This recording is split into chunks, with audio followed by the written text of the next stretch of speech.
Hey, welcome back, everybody, to episode 3 of Evermore Tales, the Samurai and the Dragon. Wanted to thank everybody for coming today and actually being able to want to say a few thank yous to our sponsors.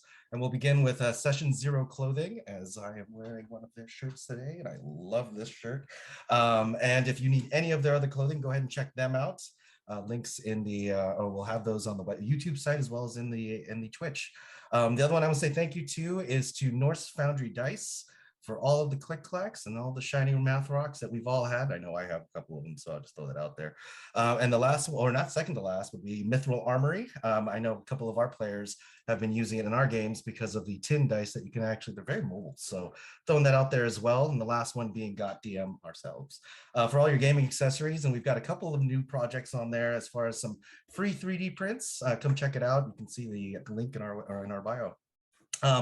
Wanted to go ahead and start with a couple of character introductions and where we can find it. So let's go ahead and start with you, Jess. Hi, Jess. You find me at Rising Valkyrie on Instagram and Twitter, which I don't really use, but if you want to, I guess check it out at Rising Valkyrie J.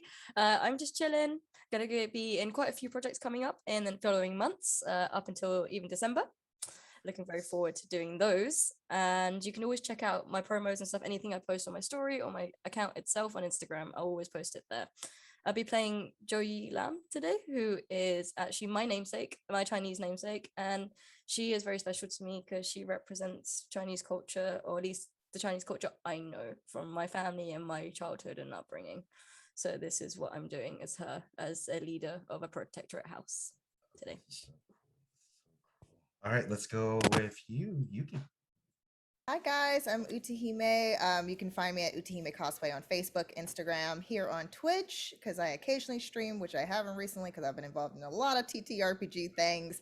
But again, you can see that, all of my crazy schedule on the social medias. And I'm also found at Twitter at Brianna DeCoster. So if you want to stay up to date with all the stuff that I'm doing, I'm going to be here on the initiative order tomorrow for Vault, Fallout themed TTRPG. So definitely tune in 6:30 p.m. tomorrow. But today I am playing Yuki, who is also very close to my heart. She is a high elf sorceress.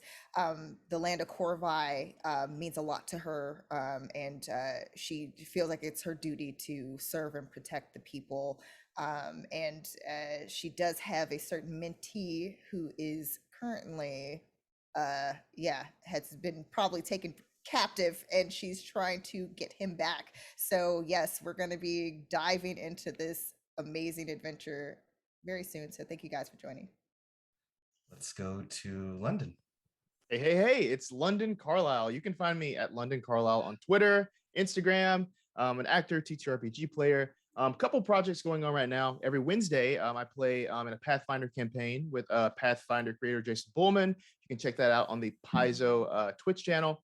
On Tuesdays for a couple of weeks, I'm doing a D&D 5e campaign in Ravenloft with the Initiative Order's own Bree Flame. So come check that out. It's great. It's a great time. And today, and most importantly, I am playing Mujun here in Evermore. He is a monk. He is a Way of the Astral Self monk. He's all about expanding outside of himself. But how can he do that when there's now these darker forces trying to make their way into his head? And we're going to find out. Thanks for having me. Absolutely. Last but not least, let's go to you, Joshua. Oh, well, hello there. My name is Josh Balake. I am of NPC Voices on Twitter, Instagram, TikTok, and soon to be hopefully OnlyFans. I am playing the most amazing Ivan. He comes from Amarosh to the north, a more desert and market-like city based on fighting and what you can do with your martial class abilities or your martial abilities. He has now made his way south to the wonderful land of Qorvi to make money, maybe make fame, maybe whatever other reason he's there to help, be helpful, or not. We'll see what it brings. So we have a fun adventure planned out for everybody today. And without further ado, let's roll right into it.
Let's do it. All right. Well, there we go. A little bit of technical issue, but it's fine. We're back right at it. So, just to kind of get everybody back into the mood of things, we had all of the group kind of meet, or they had moved into the area where the Bosun Mountains had met the forest.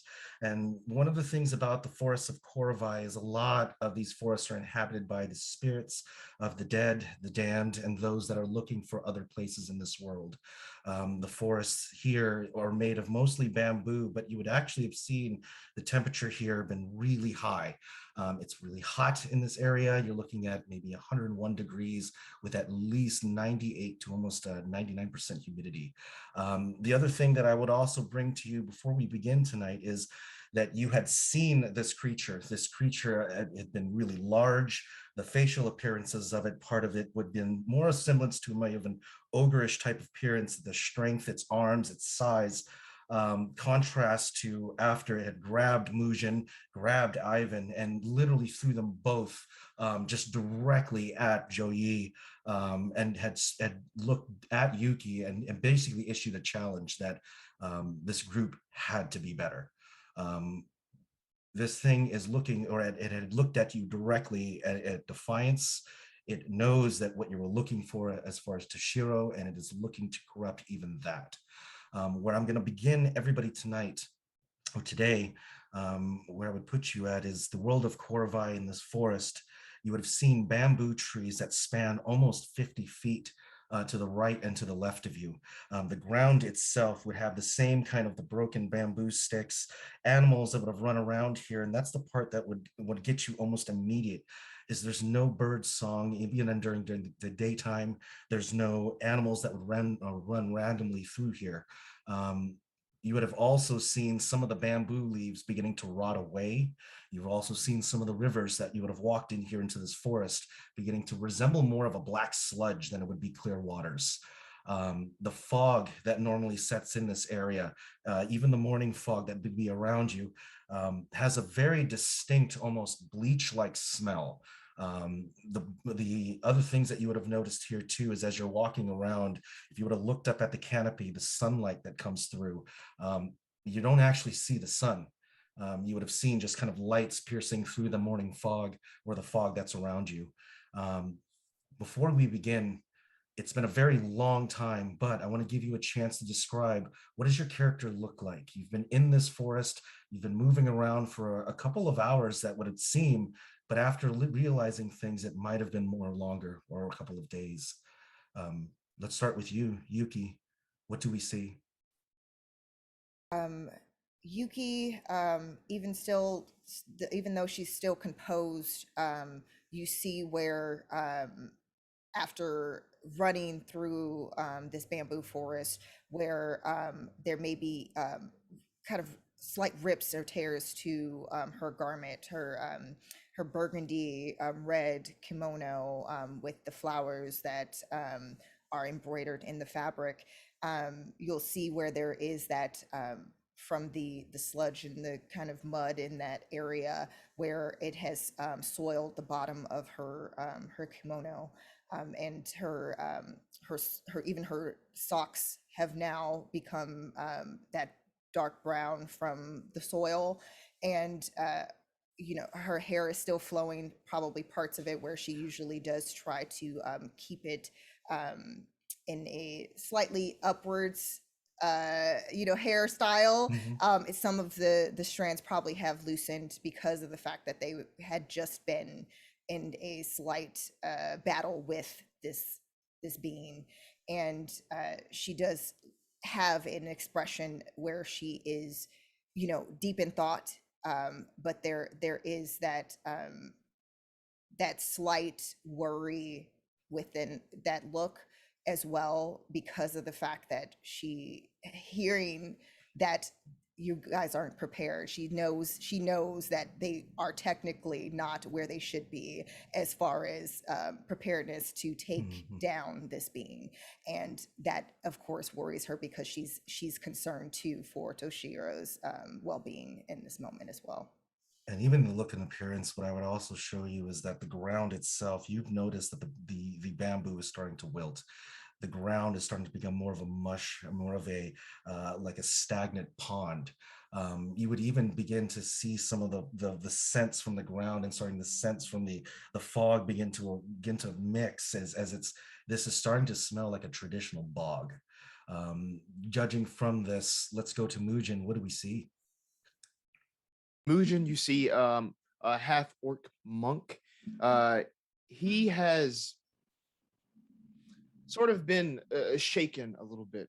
Not much gets to Mujin, but in his face now, there's sort of this deep worry that just really goes down deep. Hearing these voices, this invisible force around him, really unsettled him. He is sort of smaller in frame. I know he looks, very large back here, but he's still smaller than a lot of the other orcish people of orcish descent around him. But what he lacks in that sort of stature, he makes up for in his spirit, something he's really trying to tap into. His lower clothing that he has there, his dark greenish pants and the reds and the golds that are interwoven there are now more worn from all of the conflict that has just gone on. There's now sort of dirt caked on these things. His feet are dirty from the mud that he's been stepping through, but he's still trying to compose himself and as Yuki once said, kind of keep standing tall. Let's go to Ivan. Ivan. So he has just been thrown against a tree, correct? That's correct. So he's crumpled with his head bowed, one of his knees up closer to his chest, the other one laying along the ground, and his kind of hands in his lap. His hair is frazzled, and especially with the humidity, is a bit out of place from the bun that he usually has his hair pulled back into. On his chest, he still has that leather, like upper breastplate piece that you can see the 4 sheaths, 2 on each side, exposed from underneath his dark red, beautiful cloak, but now covered in mud and blood.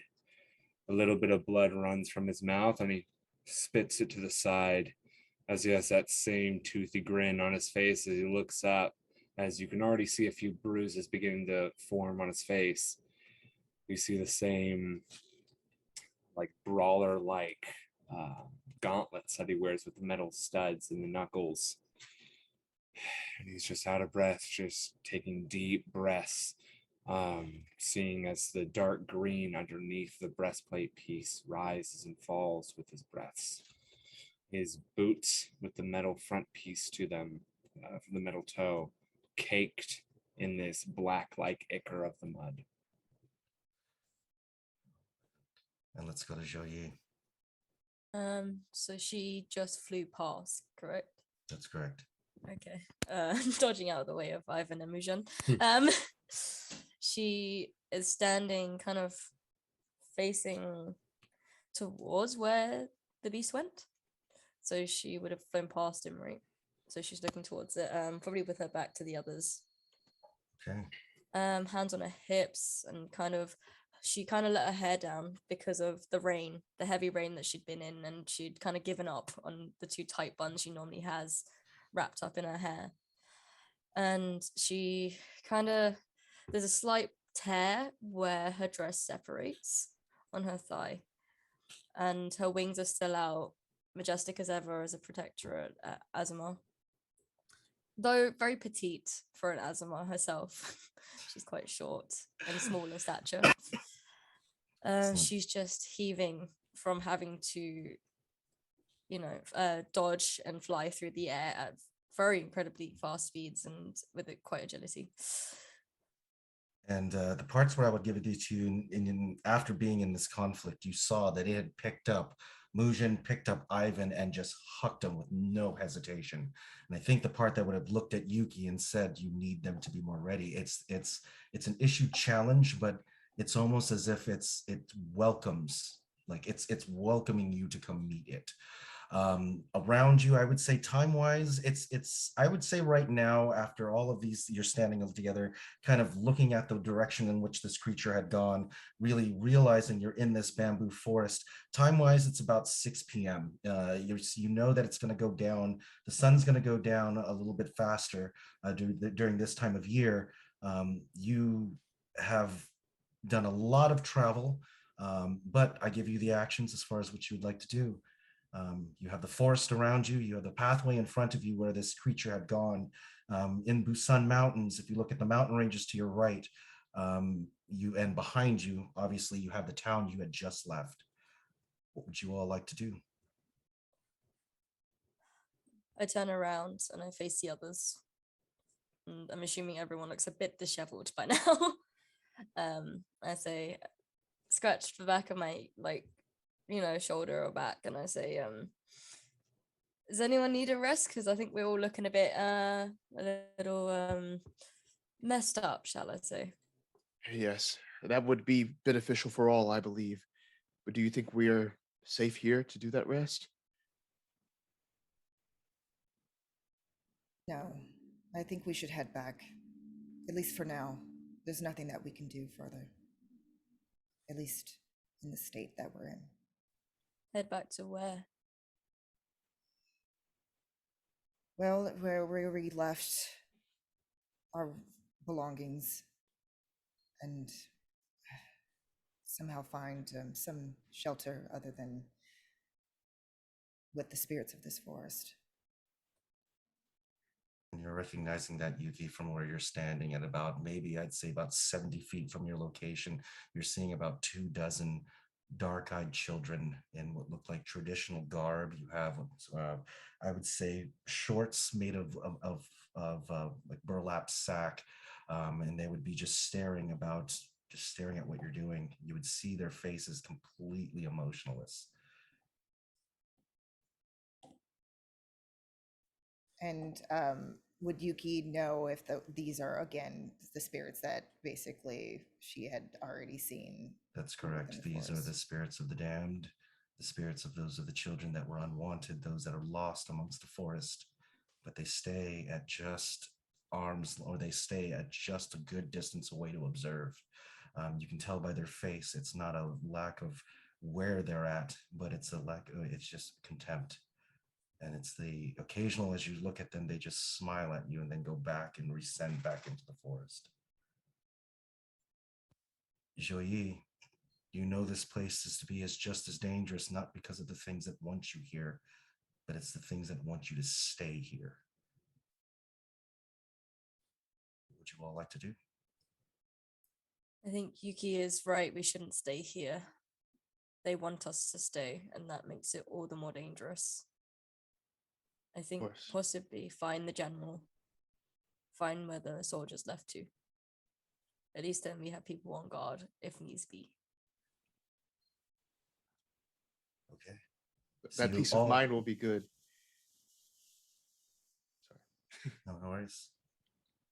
Taking the southern roads, you begin to walk back, at least what you would seem to be the southern parts of where you had come. I need all of you to give me an Arcana check when you get a chance.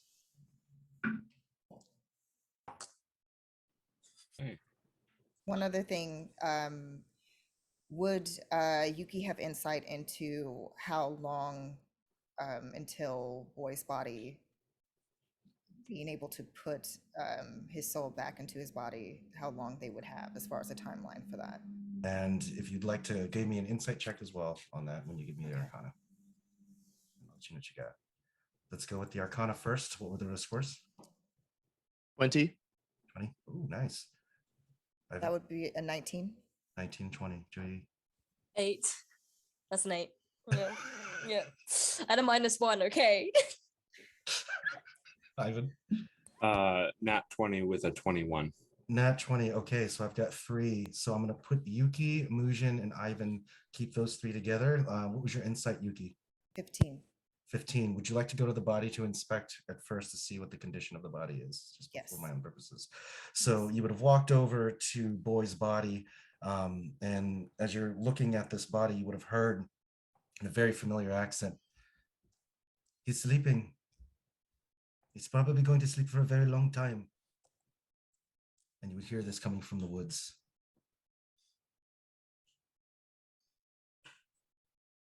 We shall see about that. It is understood. I would probably not touch him, though. And you would notice it would just be another body, that just another ghost spirit talking to you the entire time. You should probably leave him here with us. Is there any way for Yuki to do another check to basically determine whether or not, again, because of the fact that these spirits have a tendency to lie and be deceptive? Yeah. Is there a way to like see past that? And so as you're looking, you're trying to see the voices, you're hearing all of this collaboration. The arcana check that I will give you is you do not see Zhou right now. She is completely gone from this area that you guys have all found yourself at. The spirits are speaking to you directly, and the insight that I will give you is that you feel that some of them are lying. You feel that some of them are angry, but the one speaking to you right now, the only insight I'd give to you is that he looks like he's got a slash that goes from his eye all the way down to his lower mouth right here. And the way he speaks to you, you feel like he is speaking truth, because he tells you, you just leave him here. You don't need him. It's okay, we'll take care of him.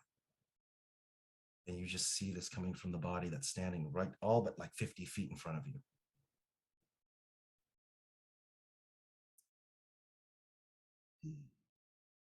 Planting seeds of fear. But as I know already, over the years, these are falsehoods that appear to be real. Do you think your friend Yuki is going to scream when we slit her open? It's going to happen. And you're going to watch. And you just see this creature stand up. We'll see you in the end, Yuki. We'll see you in the end. And you see it starting to walk away. The other spirits of the children get up. Your failures would be known, old one. And they'll all scream. And they all start to turn around and walk away as well. This is just you, Mujun, and Ivan in a small gathering.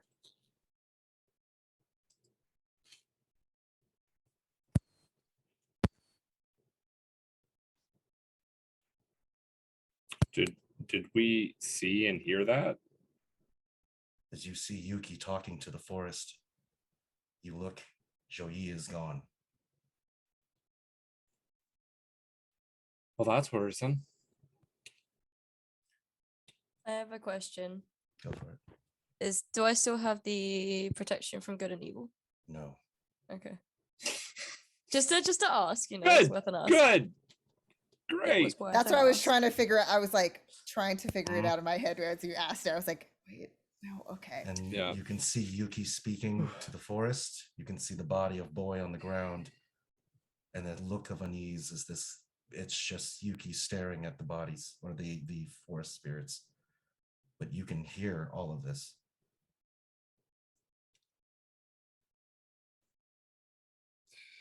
Ivan still has the soldier on his shoulder, or has picked the soldier back up, or back when we were in that clearing. All right. So are we going back in to find her, or are we pressing on? We have no choice. I can go. I have experience with such things.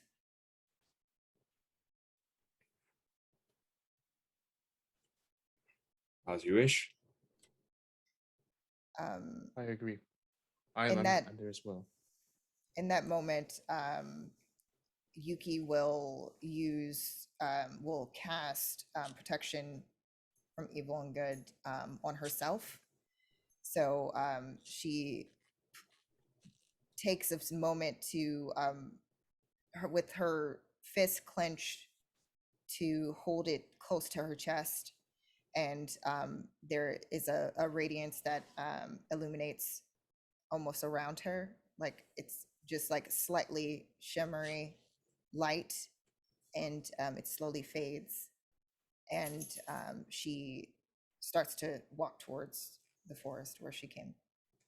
But to walk towards the forest, Mujun and Ivan, any actions for you? Mujun, let's go to you. Yeah. So as she walks towards the forest, I'm also, sort of the same mind. I'm just gonna proceed that way, uh, as well. And yeah, no rest yet, right? No, Okay. Okay. Yeah. no. So yeah, so It's no other actions yet. okay. And you can feel the uneasiness of as you're walking into this forest. You can feel just the heaviness of the people that have been stuck here. Ivan, actions for you. I Ivan was standing there. I was like, oh, all right, okay, there she goes. And then he looks over at Mujun. Then Mujun starts heading. It's like, oh, all right, there he goes. And he looks around him, sees he's alone. All right, here I go. As he's gonna follow Mujin in, and it might be good if we stay connected to one another so we don't get lost. Are you there? Anyone? Nice. He's gonna continue in trying to make sure to keep up with the group. And walking into the bamboo forest, you go right through what looks like these heavy fog. You walk right into it. You can actually see what looks like a pathway clearing in front of you, which looks like an opening. In front of this opening, it looks like a bamboo flower or a tree that seems to be growing independently. In the middle of this part, though, you would actually notice what looks like a box, a single box. You would see gold coins coming from the center of it. Actions for Yuki, Mujin, and Ivan. Don't trust this. So far, there's been nothing but falsehoods. Don't trust anything. She's going to walk forward, but with her hand on the hilt of her blade and kind of getting close to the area, not touching it, but looking around it on the ground, investigating, trying to determine what if it's a trap or what they're walking into in that area. Going over, you would take a look at it. Give me an investigation when you get a chance. And that is a 19. 19. Looking over the actual box itself, at this point, you would actually hear Ivan. You would hear a voice coming from the forest. Do you really think they're going to pay you for your troubles? Do you really think they have all of this money? If you really thought that, do you really find yourself in such a weird location? And you can hear this in the back of your mind being spoken as what sees Yuki bending over and taking a look at the box itself, Mujin kind of waiting in slightly behind. Actions for the group. Mujin would like to kind of close his eyes and also just listen intently for any sort of activity around, whether that's actually physical or spiritual or anything else he can detect. Give me a perception when you get a chance. Ah. Come on. What you got? Not good. It's 5. When you're doing this, what does it look like? So it just looks like just simply the eyes close and this breathing even slows, gets even quieter than it would already be, and just really stopping his movements. His feet are sort of, shoulder width apart. He's not moving those at all either, so that anything around him, he'll hopefully try to notice. But for some reason, it's not really what working. you notice is the minute you open up your eyes, you would have seen as if you were staring in the middle of a galaxy. The trees gone. You would see Ivan sitting there, and he's seems to be talking, but you would also see planets all around you, and in between these planets, you would see these like what looks like galaxies, quasars, asteroid belts. You would look, but you're looking for something that just seems to be not there. You blink again, and the bamboo forest becomes back in contact.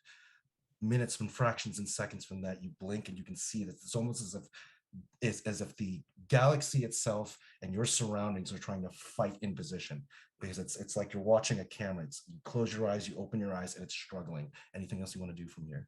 Is this? Am I looking?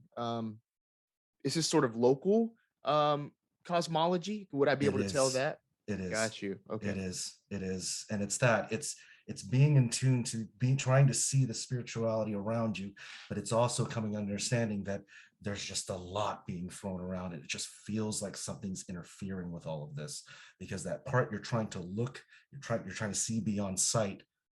All you see is Ivan. You don't see Joyi, and you can see Yuki. Let's go to Ivan. What do you want to do? Ivan hears this and he's going to try and respond mentally. Ah, coins all well and good. But you are not where you should be. You're not the voice of my master. Begone, beast. Begone, demon. What if we told you that we serve the same? I'd laugh at you. You're dead. No use. A spirit, a body in the ground, maybe rotted away to nothing. Well, then you tell yourself. The next time your guardian decides to move from the forest, watch the spirits. If they are true guardians, the spirits won't run. You ask yourself that. And the same thing that controls the stars. Ask yourself, or is this just one more situation you find yourself in that you can't get yourself out of? Just one more situation. You won't find yourself out. Take the money. I'd rather take the fame. Money will only line my coffin, but a smile will always be worn on my face. Once again, demon, be gone. And at the same time, Mujun, seeing this, actions for you. You would see Ivan just speaking in the air, Yuki still staring, and it's knowing that your connection to this world, you should be able to see the living, the dead, all of that. Nothing. Nothing. Can I see if there's any sort of physical thing around us that might be suppressing this? Yes, give me an Arcana check when you get a chance. That is 14. 14. Trying to understand this, you're trying to look over at the forest, knowing this area, you're recognizing that even the spirits here, they're delaying everything. They're delaying time, they're delaying conversation, they're using everything they can to keep you here. And that's where I will go to Joyi. As Joyi, as you were flying and walking around, you would have seen and heard Yuki speak, Mujun, also Ivan start to collect their items, and then just their voice stop. What would you like to do? As you find yourself surrounded by the bamboo forest, flying towards the south and not having any resolution, as far as you've gone a good couple to 5 to 10 minutes, not come through the canopy, not come through the forest. So I've done either way, like up, down, sideways. Up, down, exactly. Okay. So I'm just gonna stand still. Like I'm just gonna stand there. And just kind of relax and retract my wings. And I'm gonna just stand there with my arms crossed. And can I see if I see anything? You would look around and you would see soldiers, warriors of different make and models. They would be warriors wearing different armors, some that look like they wear crimson armor that have these different embellishments into it, some that wear like Far Eastern armor, some that look like classic Qorvi, but they all stare at you at the edge of this forest. Okay. How many? 4 that you would see right now. Okay. I'm gonna slowly walk up to them, but with my arms still crossed. You would see as you walk up to them, they seem to fade away as they walk up closer. And what you see somebody walking through right now is a female, all but like 5 foot, or I'd say about 4'10". And she's walking down the path as if she was a spirit that is lost amongst the trees as well. And I can tell she's a spirit. Yes. Okay. I stop and I kind of laugh to myself because I have a feeling nothing's quite right now. From what I know about this forest. And I don't look at the girl. I don't look at her directly. I just say, "You seem lost." She would look to you and you would see her just stare at you. And it's just this, she looks like she's elf, blonde hair. And she offers out her hand and she says, "I don't know where I'm at. Where are we?" And she offers to hold your hand. I'm sorry, but we're not quite acquainted. I am not the touchy-feely kind, let's say. What's your name? I don't remember. And she looks at her armor and there's visible signs of like different designs on her armor, different designs on the weapons that she has to her sides. But she looks at you as if she just keeps walking. She's lost amongst the crowd. She just keeps moving. Okay. Huh. I'm gonna say out loud. Say, "Can you please stop playing your foolish tricks on me? I am tired of this game, and I just want to find my friends." And you would see right in front of you, it stands about 8'4", begin to walk forward with you and drop what looks like a large bladed item on the ground. It has like a chain connected to it, and it just seems to be a larger weapon in its hands. It looks to you and says, "You won't have to worry about that." It takes the first steps as it moves about 50 feet, starts to make its way towards you. What would you like to do? Is this the beast that walked away from us? Yes. Fun.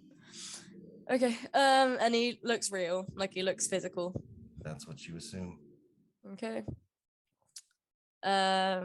Do I feel movements? Like, do I feel any of his movements? You can see that the weapon he uses, it still has pieces of skull that's used in the end parts of this weapon that's been plastered into it. The blade still has what looks like blood kind of caked onto it itself. Its hands still kind of mired in what looks like the gore up to its forearms. The teeth still have pieces of pieces of clothing that it might have done when it bit into something. From all that you can tell, the thing that is making its way towards you is as material as you and I this day. Cool. She's gonna uncross her arms. She is going to draw her scimitars out in each hand and kind of get in a defensive position almost on like sideways on with her swords crossed. And she'll say, "I am not scared of you. I have seen much scarier things. You are not one of them. So if this fight is what you want, bring it." Give me an initiative roll when you get.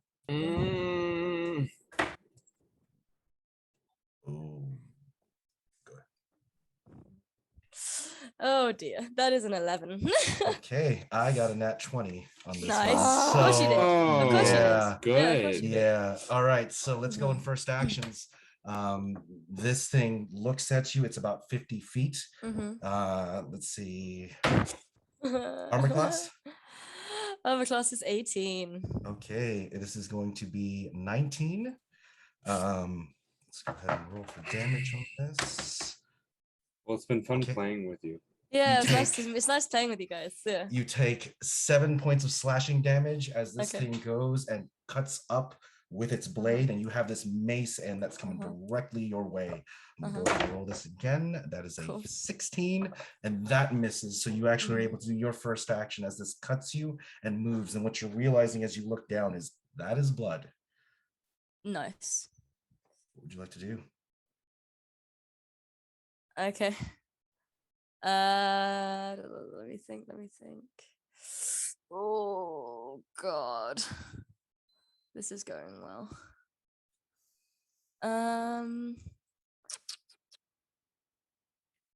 Okay. Mujun and Ivan next.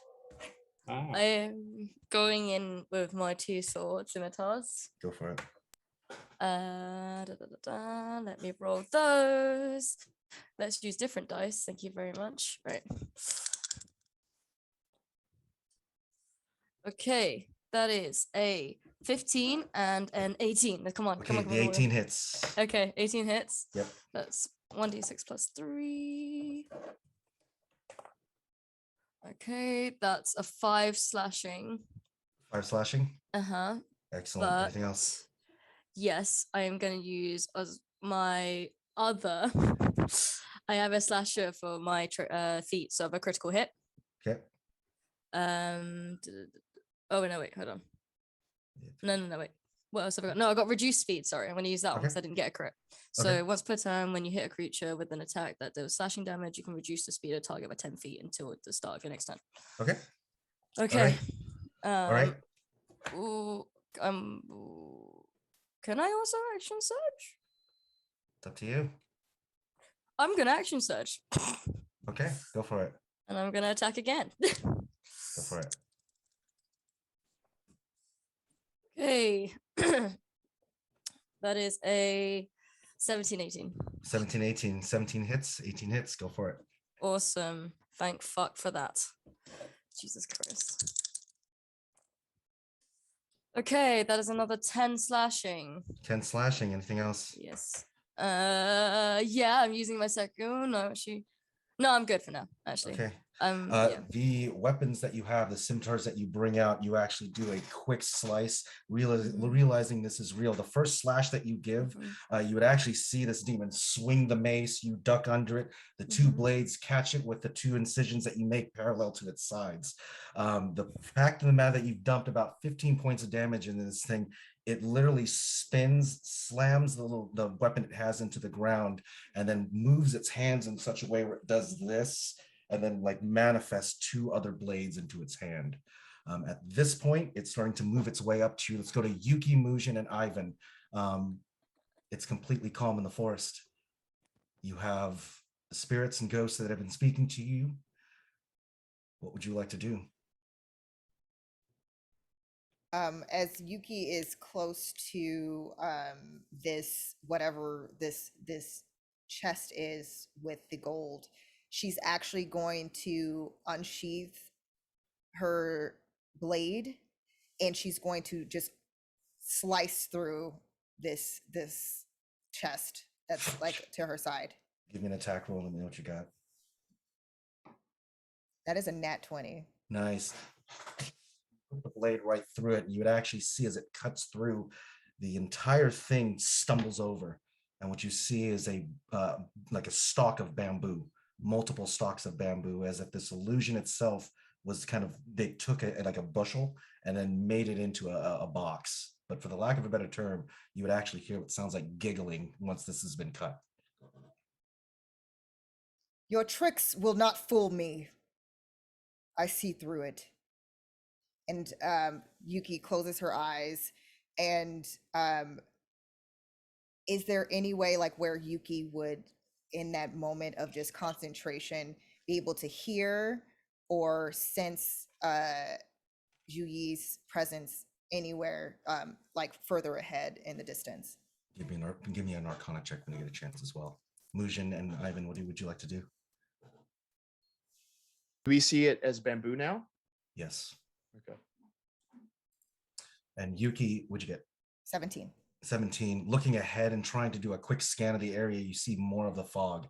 Occasionally, when you're looking in further the distance where Joey had flown off to head towards the creature, it looks like people moving in, like if you've ever seen it, like kind of moving in the shadows, all but like 50 feet away from you. They seem to be moving in the fog. You can't see her. You can't hear anything. You just hear the same wind rushes that you would hit in a bamboo forest, but no sounds, no nothing. When I look behind me, do I see Ivan and Mujin? You do. Mujin and Ivan are directly looking right at you.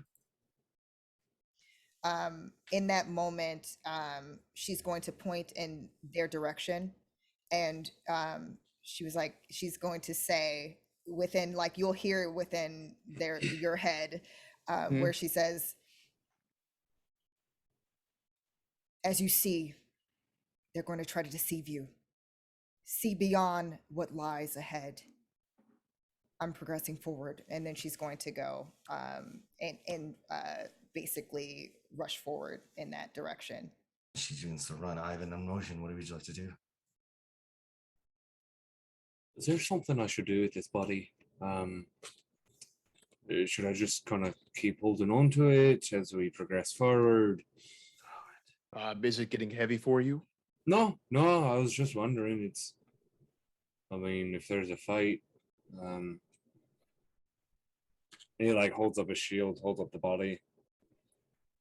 I know I probably shouldn't use the body as a weapon or a secondary shield, so I wasn't sure if you knew. In that case, I guess you could just put it down and then pick it back up once the battle is ended. Like you could use a couple of extra hands.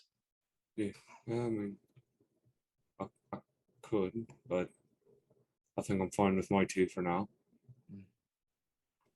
Why does she keep running off? Because we're definitely not alone here. Obviously, we need Joey, but whatever this is, it is out to trick us, and this chest will not be the last of it. Maybe we need to get down to the bottom of it as well. I agree, but if we're getting tricked, it'd be better to be tricked as a group, and at least we know each other. Than to she's gone. Well, we need to get out of here. If we stay in one place together, that's exactly what they want. Perhaps, if my mind is foggy right now. Your guess is the best as mine. At your disposal. Let's go. Right. And then I go out. Which direction? Towards Yuki? Towards which direction? South? Where would you like to go? Okay. I'm going to go in a different direction. South heads towards, is that just... South would have headed towards directly to the town that you had just left. Right, okay. Yep. And it's only forward and south, right? I would say south you have left. That would bring you towards the away from the mountains, but if you go towards the right, it would be further deeper into Gozan Mountain and deeper into the woods, kind of the same direction that Yuki ran off to. She's headed towards the mountainous areas, as well as Joyi. Okay, cool. Yeah, so I'm gonna head that way, but not full speed like Yuki. Okay, I need both you and Ivan to give me an Arcana check when you get a chance. 15. 15. 13. 13. Both of you start running. Yuki, give me an Arcana check when you get a chance. That is a 19 again. 19. You begin to move as fast as possible, running through the woods, running through the bamboo forest. Your feet begin to go, and you can feel water starting to cake into your socks, into your shoes, as it begins to get the bog, starts to get about a shin deep. You begin to run some more, and you realize right in front of you, the earth is going further downwards. The mountains are rising behind. Directly across from you, though, as you can see a familiar face. You see what looks like Toshiro directly across what looks like a giant bog. Doesn't say a thing.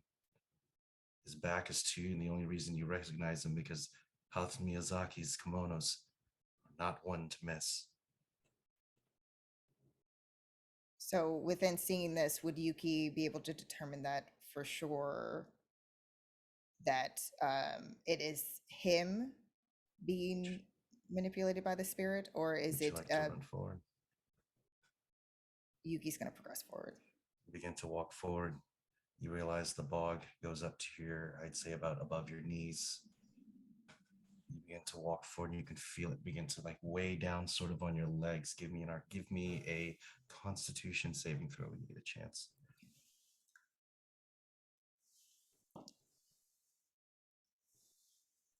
And that is also another 19. Nice. And where you're stopping, the water is above your knees, but you can see what looks like Toshiro stop and he assumes what looks like the same fighting stance that you had taught him. You're staring from behind him, but he pulls out what looks like a very large sword, and he seems to be positioning it what's in front of him. What would you like to do? Yuki's going to take a similar stance, and she's going to see, because if it's truly her student, he'll know what to do when she charges at him. And it's almost as if you can see him from behind. Like it's like he's taking that stance, but it's as if his target is in front of him versus he's staring at you. You go over into that same position, and it almost like he stops, and he's like his hand kind of puts it out like it's almost like you see a hand kind of doing this, and it just gives you kind of this symbol to come forward. But he keeps the blade adjusted, and you can hear him saying something in Qorvi. Something along the lines of it's almost like a prayer. What would you like to do?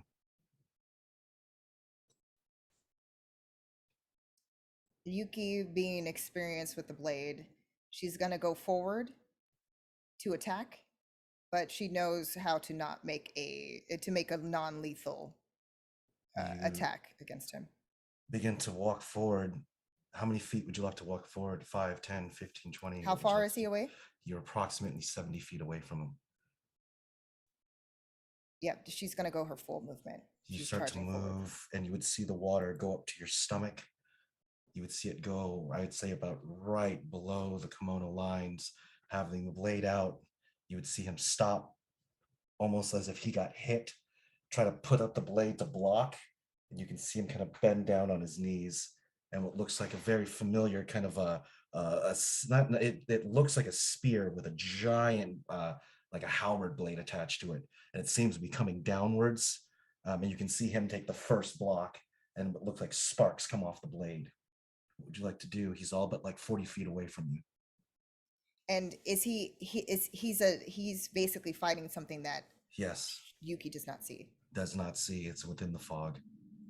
She's going to take a second, and in that hesitation, she's going to try to use more of a sense to get a feel for, since she's going deeper with, like, because of the fact that she's trying to progress forward, but she's also too sinking. She's going to try to see if she can see beyond this, like if it's an illusion or not. Give me an investigation check when you get the chance. Okay, and then that's a dirty 20. Dirty 20, and you're looking directly at him, and what you would actually see is he turn around, and it would just be staring at you. You just see Toshiro looking at you, and you would see him just bend down, almost extend a hand out to see if he can help you, as you're realizing the mud has gone up to your chest here. You have your blade upwards, but it's about right, I'd say like right below the kimono breast line. Realizing a lot of this mud is beginning to sink in, you turn and don't see Mujun and don't see Ivan. In that moment, she's going to use that momentum where she was moving forward. She's going to use all of that motion instead of progressing forward to slice down where this mud, this liquid has been basically rising. She's basically trying to cut through it. Give me an attack roll when you get a chance. Okay, and that is going to be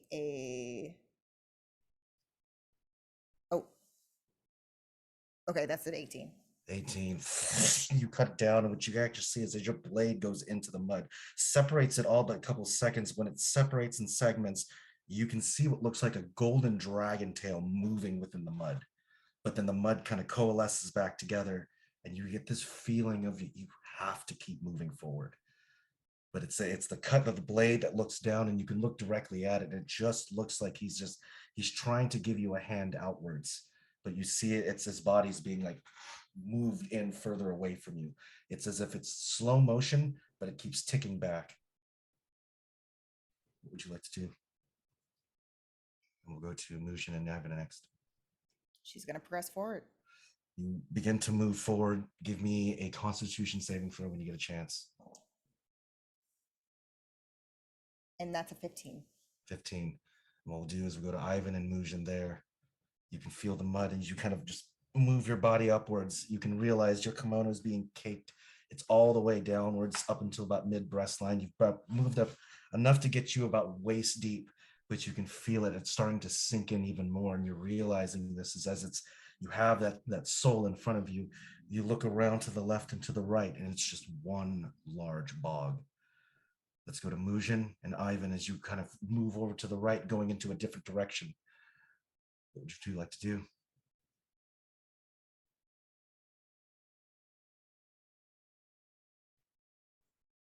Let's go to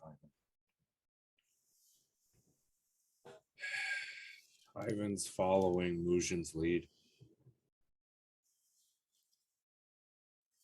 Mujin is again just trying to perceive some way forward, like not physically, but trying to sense the correct way to go, whether there's any sort of like spiritual markings or anything, and it's just following instinct at this point. Give me Arcana when you get a chance. Occasionally he'll also look behind Ivan. This is 21. That's the part where you walk forward. You have a chance right now to go back into that spiritual realm, to go back into that galaxy view. Would you like to take it? I would. The only difference now is, Ivan, you can see this in conjunction with Mujin. All around you, the fog disappears. You would see what looks like stars left, right. You would see the stars go from the different areas in which you're located. You could actually see what looks like between the planets. It looks like a wolf being jumped between these areas, and between the planets itself. It seems to be this person like swimming in between this wolf. There are galaxies and quasars, asteroid belts, even its head, but it seems to be moving all but miles away from you. It seems to be coming directly into your view. Ivan, what you would see coming from the distance over to the left is just this black mass moving. And as it's moving in between, it just seems to be moving in between what looks like it hits an asteroid belt. It doesn't even flinch. It just keeps going. What you two like to do, as all around you is just a display of what you can assume is Mujin's focus of the planets, the stars, and the quasars around you. Does that sort of mass that's moving, does it seem sentient? As you look at it, and what you stare at yourself, you look downwards and you're realizing you're on what looks like a green planet, as if you're the only individual representing that. And you look at it, you can see it turns, and it seems to know enough that you're there. So to give you three things that what you're playing with right now is because what you see in front of you, the first one is a wolf with this person that's moving in between the planets. The second one to the left is this black mass that you had asked if it's sentient. It seems to be looking at you and just kind of moving amongst the side.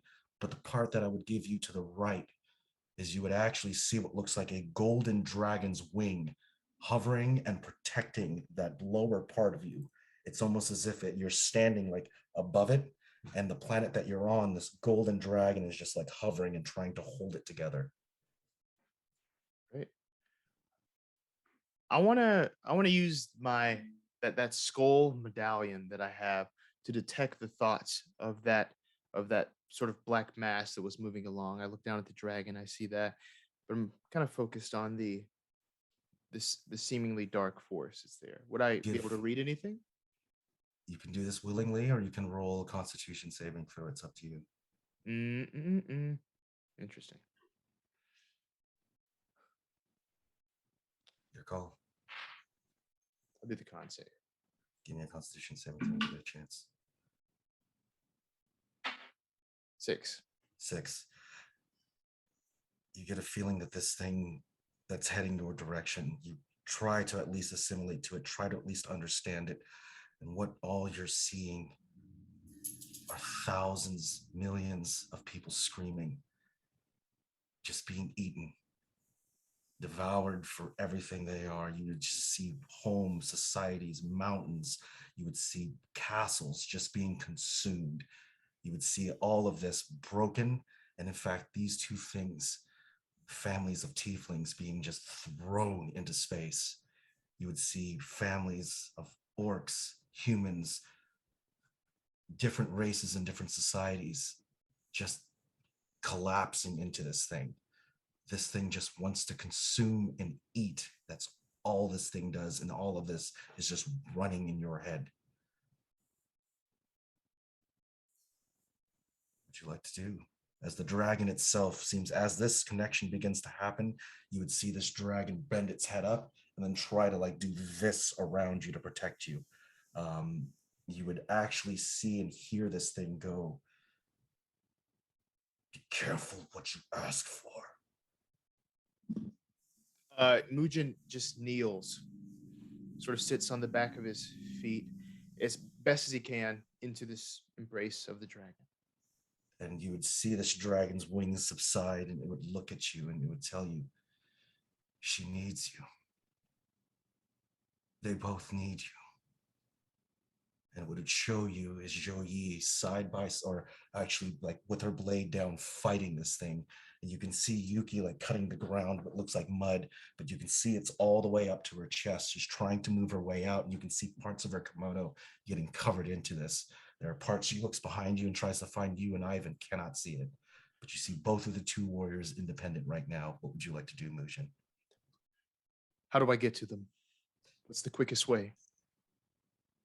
And you would see the creature look, or the dragon look upwards. It would look down at you as if it cannot intervene. It's intervened enough by just telling you this. Got you. But at the same time, since you've chosen to speak to it, Ivan, you hear something that says, you asked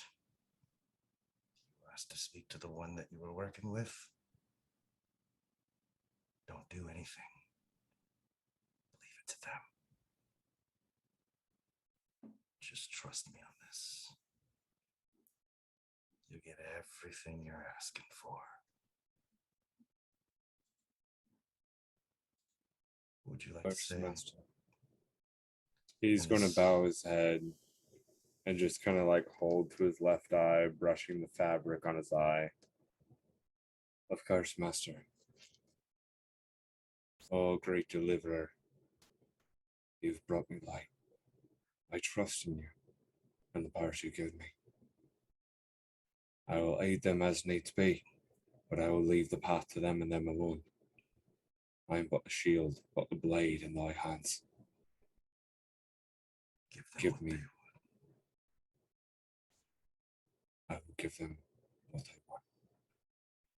Behold thy will through my hands be done. I'm yours. And you would see this creature that looks like a gnarled knoll sit right in front of you. Mujin doesn't see it because he's paying attention to that black mass. You'd see it just kind of bend its head and look to you and just smile. The dragon. The samurai.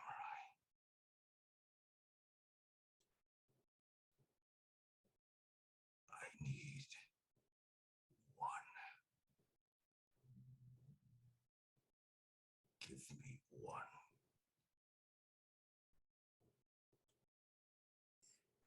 Oh. You'll know when the time comes.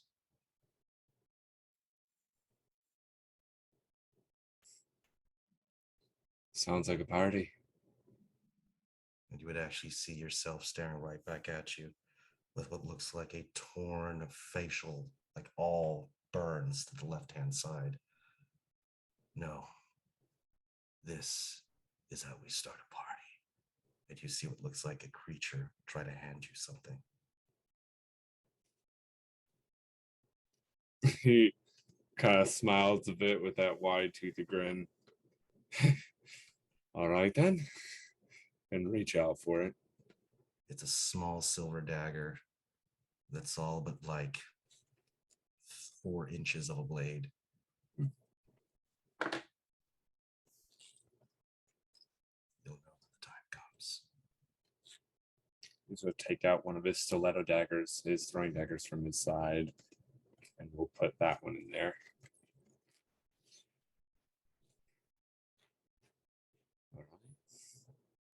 Mujun, coming from the distance that you are, looking and focusing on this black mass, it's pure evil. Its only single entity is to separate and destroy. You would have this dragon that is doing everything it can to protect the earth that you are standing on. But you are telling itself as it says this, because the parts here that you recognize is this dragon is only kept here by one person, one entity. And if that bloodline is severed, that's it. This world and everything else will be left to its own regards. Is there anything else you'd like to do or say while you're in this condition? I feel like that brings a big deal of clarity to Mujin with that realization. And he just sort of makes, eye contact the best he can with this dragon and just non-verbally confirms that he will proceed, that he will make sure that this continues.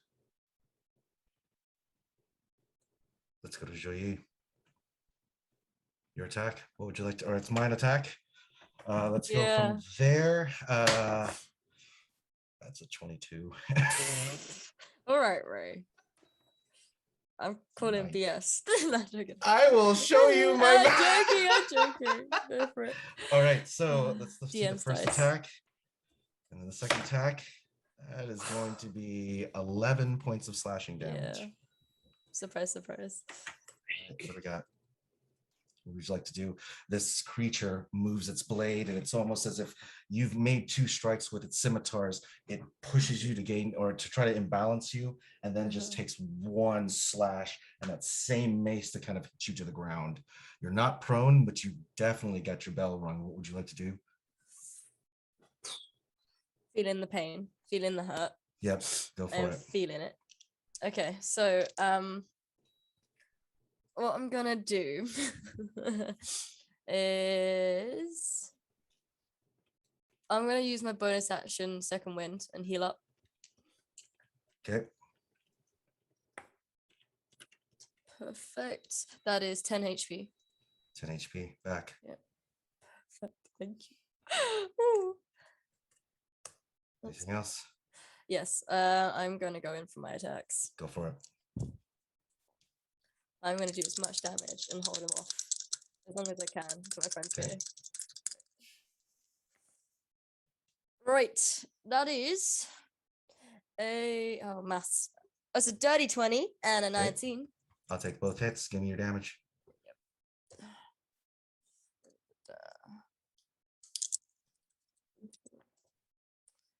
Ooh, pretty. I got a 6 and a 9, so that is 15. Excellent. 15. Excellent. It takes it. Do you want to describe to us what it looks like? Yeah, so she's looking battered and bruised. She's heaving.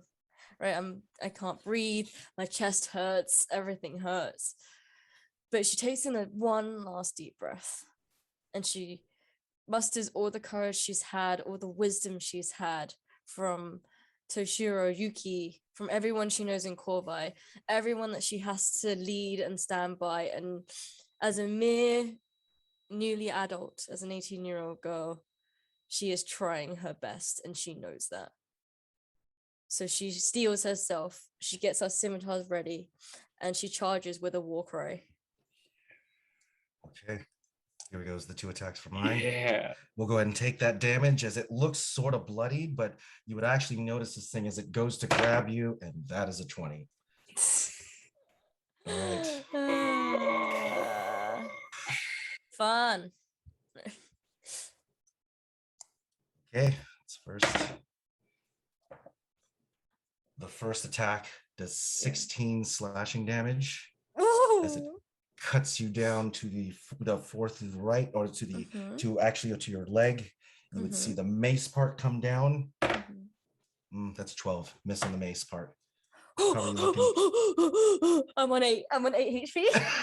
Oh, okay. Go for it. Go for it. Woo! Right, what am I gonna do? I'm trying to be creative. What can I do? So he's grappled me. He's got you with one hand and he's trying to put you to the ground. Picture this. You're going with your scimitars. The minute you go to that second strike, he goes like that and then takes his blade and just cuts you. Yeah, exactly that. This is what would you like to do? Trying to think. Oh god. I'm going to get creative. I'm gonna spread my wings. Right? Where's his hand right now? On my chest? Yes. I'm assuming. Yes. Okay. Or at least on your arm. So if you spread your wings and try to fly, that's going to be an attack of opportunity. Just keep that in mind. Yeah, but what if I use him to push him off me? You can try. So what I'm gonna do is yes, I'm gonna use my wings to push him off me. But as I do that, I'm gonna wait. Which arm has he got? Left arm. Left arm. Okay, as it's gonna happen, I'm gonna stab the back of his hand with my right arm. All right, give me an attack roll. First, let's do an opposing strength roll to see if that actually you're able to push him off. So let's see where that goes. Ready? Is that straight strength or athletics? That's gonna be give me an athletics. So you add your strength bonus to it. So I'll give you both. Okay.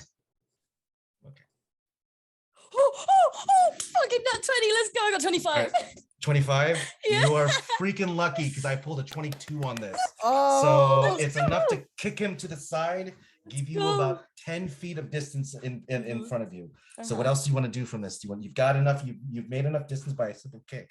Are you gonna fly up? What are you doing? Yeah, I'm getting out of his reach. I'm getting out. Right. So I'm gonna fly up just all the way past his reach with his weapon. Okay, so you're flying upwards, and that opposing roll, he's going to take one throw at this. This is going to be a spear. He's going to throw that weapon that he has to see if he can actually hit you to the ground. Okay. All right, here we go. If he knocks me, he knocks me. 17. What do we got? 18. AC 18. There we go. All right. All right. You'd see it fly towards you, and you see him grab it right from his hand as it kind of boomerangs back, but he has it right in his hand. We'll keep you there, currently at 8 hit points. Let's go to Yuki. Yuki, you got this mud that's all the way up to your hips right now. You can see this, what looks like the shadow of Shiro trying to like reach out for your hand, but moving backwards. What would you like to do?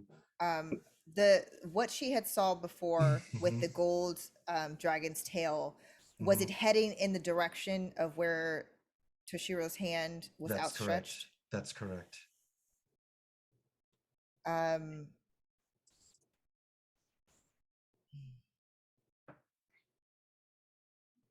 She's going to take a second. She's going to close her eyes. And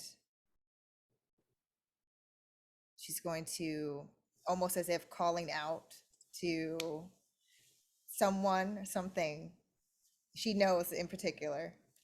She says, "In this moment, I'm lost. Please lend me your vision."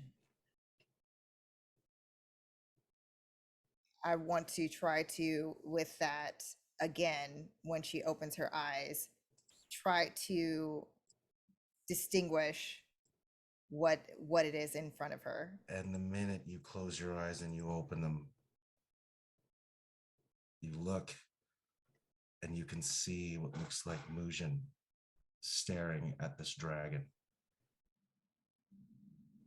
He can't see you. It's almost as if this dragon is moving at like 3 seconds because it's very slow. But you see it look at you and then just start to turn and form what looks like an older gentleman wearing a white kimono with a blade to his side. And he just walks, and it's the same thing. You just see Mujun just staring. It's very slow, but it's as if you and this individual are staring right at each other. And he would just look to you. You would see a part of just contempt in his face. That he just walks up to you and just tries to give you the biggest hug he can possibly give you. Yuki immediately returns that hug. They need you more than I need you here.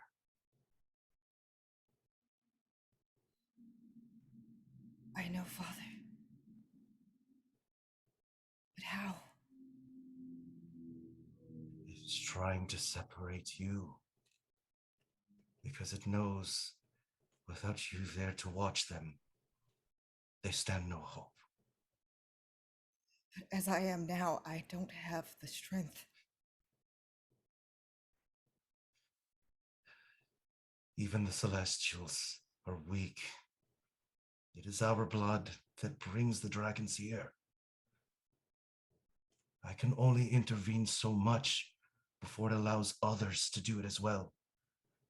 And what you're seeing here, and he points, and you can actually see this black mass that is moving.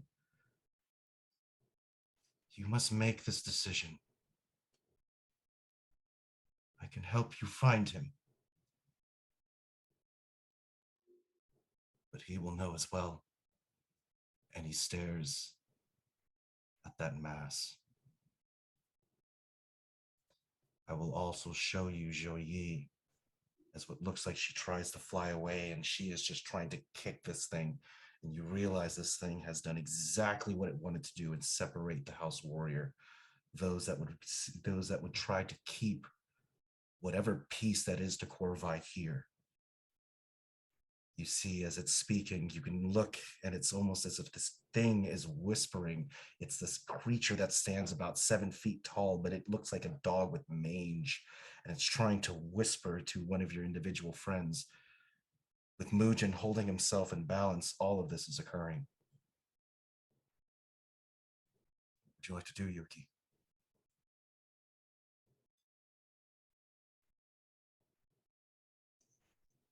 I know it is asking a lot. Because even now, you're lending me your strength. But I am truly at a loss. How, in this state that I am in, what can I do? Let's give this world the best chance it can. And you would see this person kind of go into the lotus position, sit down, and put his hands out with a blade on his lap. What would you like to do? Yuki is going to take the same position in front of where he is and take her blade from her side and set it on her lap. And as you're doing this, he would put his hand out, similar to like the Buddha palm position, to place it against yours.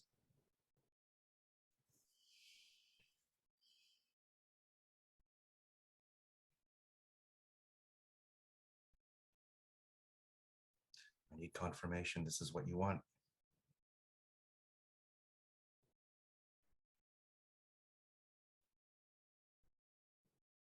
And with that acknowledgement, Yuki, you would feel this overwhelming presence within you.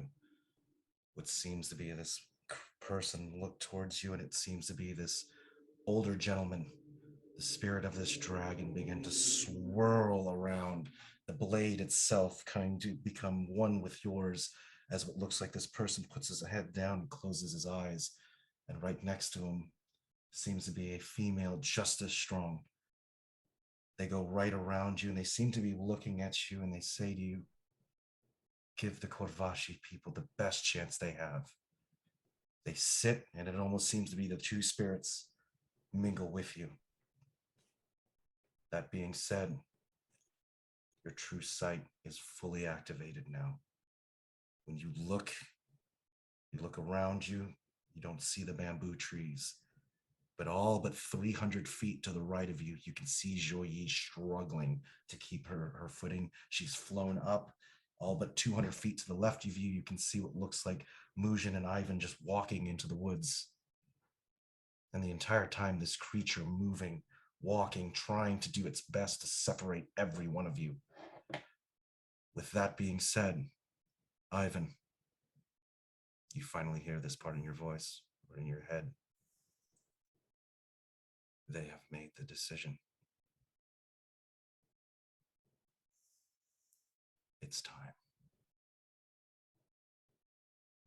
And with that being said, let's go ahead and our first break. And we will continue it from there. Thank you, everybody.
Welcome back, everybody, to our break. Just to kind of give everybody an identification of what's just happened, we have Mujun has finally used his abilities to see the stars to kind of bring awareness to some of the things cosmically that are happening in this world. He's got all of these planets around him, and his ability to see what's really there and what's really not. But at the same time, he notices that this dragon has shown itself, and its position really is to protect Evermore, or protect Evermore proper, that what it's at.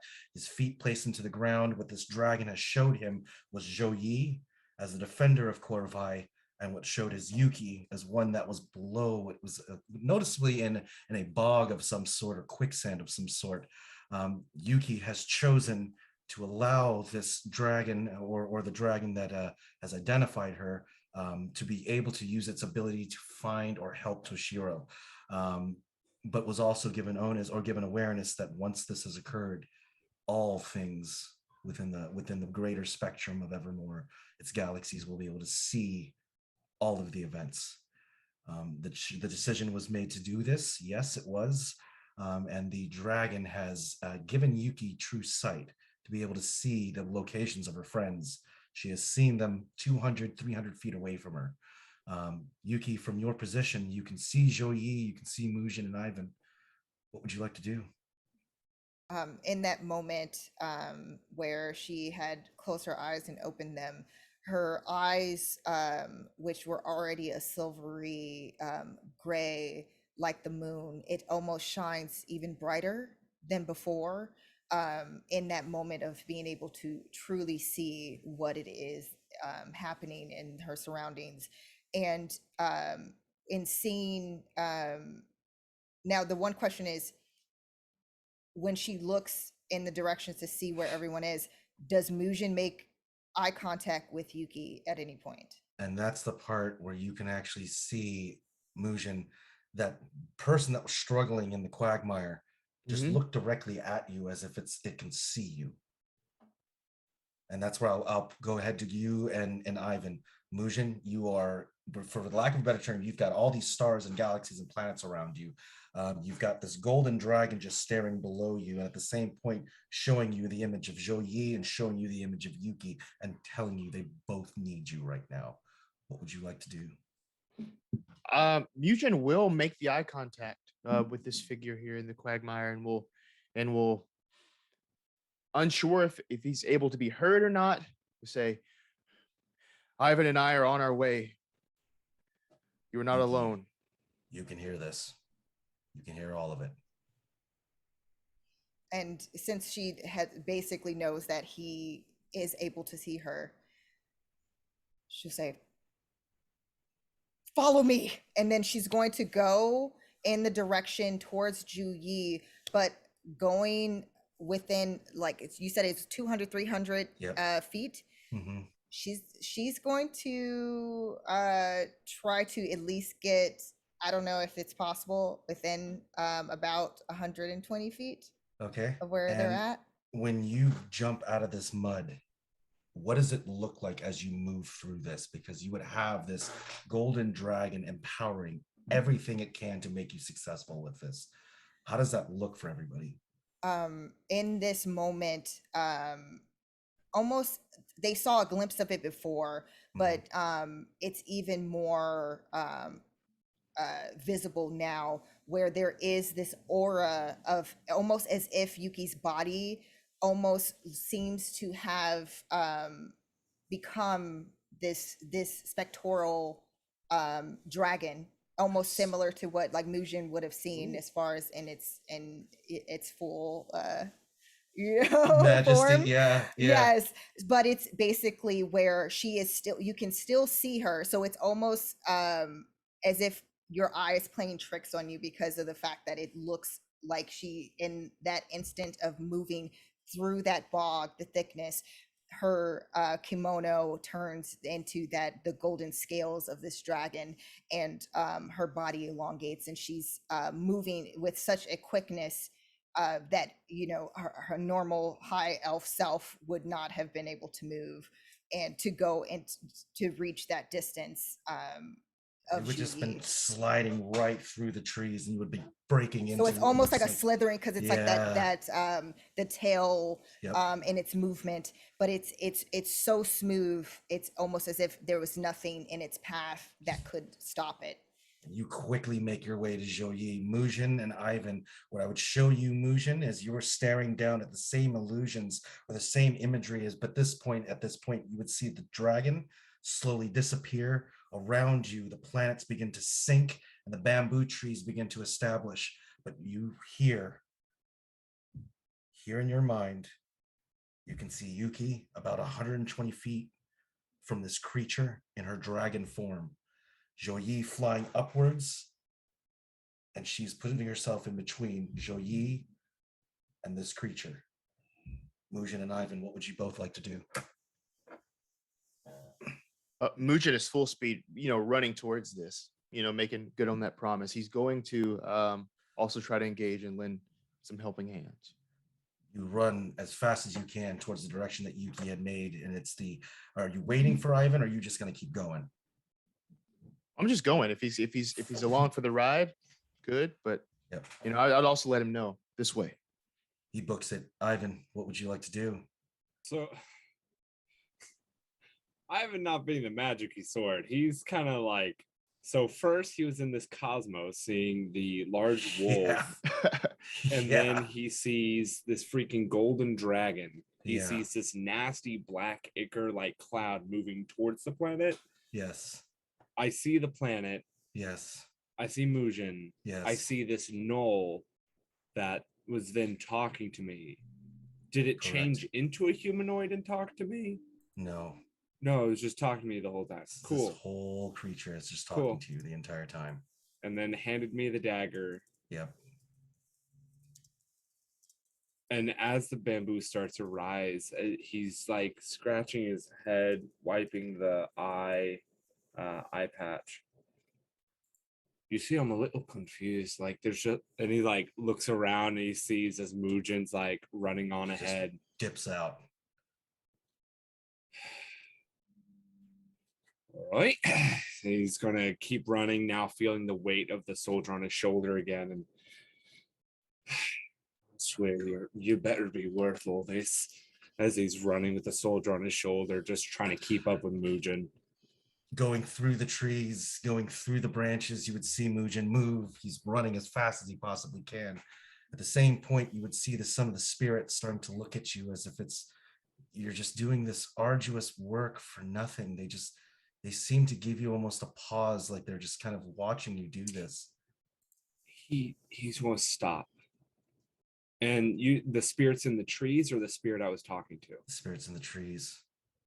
And they're all just watching you as if they're seeing this person move without intent. You would actually hear any sound of animals move, and you actually hear Mujin going through the woods, but eventually his footsteps begin sort of muddled as well. Do you keep running, or do you stay behind? He'll stop for a second, look around the spirits, and look back the way he came at where this whole hallucination or vision came from. I'm here for the enjoyment and the purpose of all people. I'm here to smile, to laugh, to enjoy this life.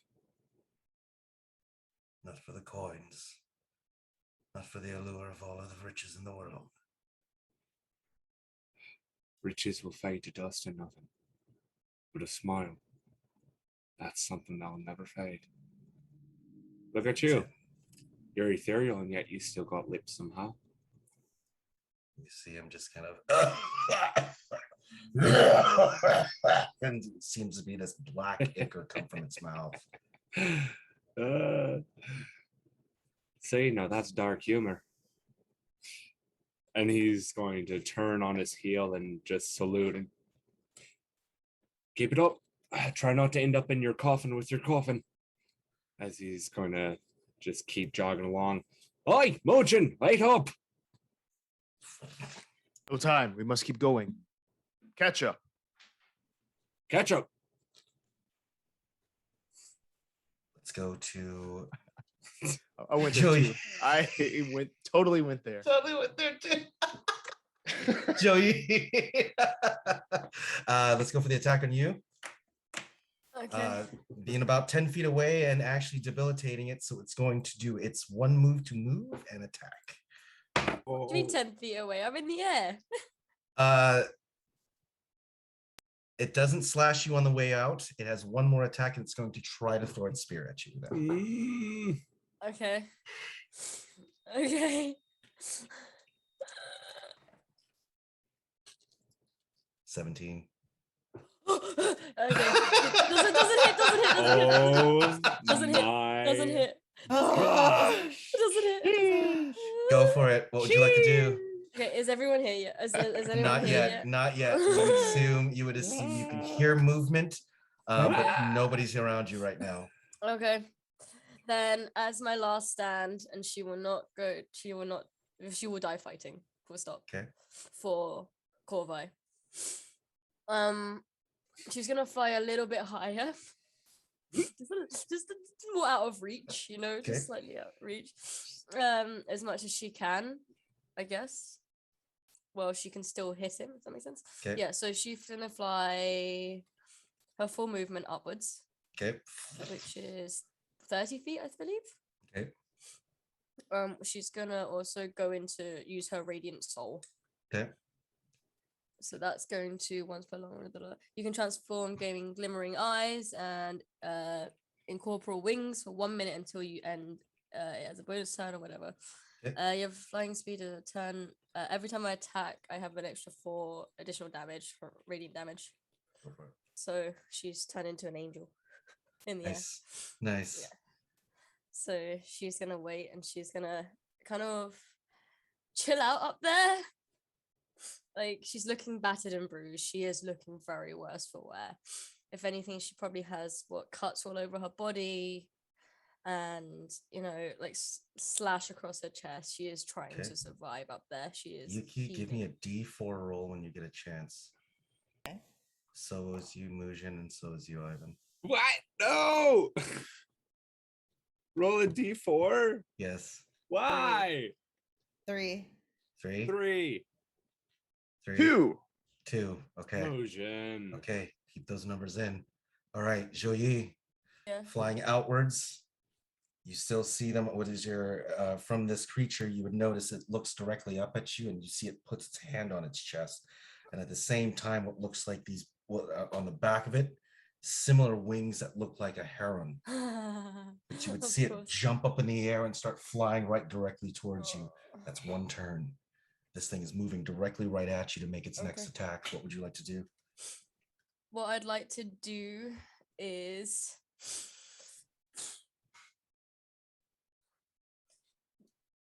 I'm just gonna say screw you, Josh. Also, what I'm gonna do is go in for an attack with my 2 scimitars and try Okay. and basically hit to the point where I fly past the dude. Okay. So I go straight through and out the other Give end me an onto attack the roll. floor. Let me know what you got. Please. Come on. Please. Woo! Okay, that is a 17 and a 23. Okay, both hit. Give me an attack damage on both. Cool. Go ahead. No, Nice, nice. Mhm. Tighten ups. Okay, so that is not bad actually. That is an 8 and a 9. That is a 17 damage. 17. I'll take the 17 damage. That is turn 2 or end of turn 1. You ready to go? I'm going to also use. No, actually, I'm gonna leave it for now. Yeah. Okay. Good. First attack. Mhm. That is a 15. Okay. Okay. Okay. Second attack. Oh no. And there it is. 22. Shit. Okay. Okay. Mhm. Mhm. That's going to be a total of 13 slashing damage as you see this right out from the air. What hit points are you at? I'm at 8. I was down. I'm down. You see it grab you Mhm. and fly right down. At the same time it flies down, Yuki, you see what looks like Oh wait, Joyi wait. I forgot the extra 4 damage. Sorry.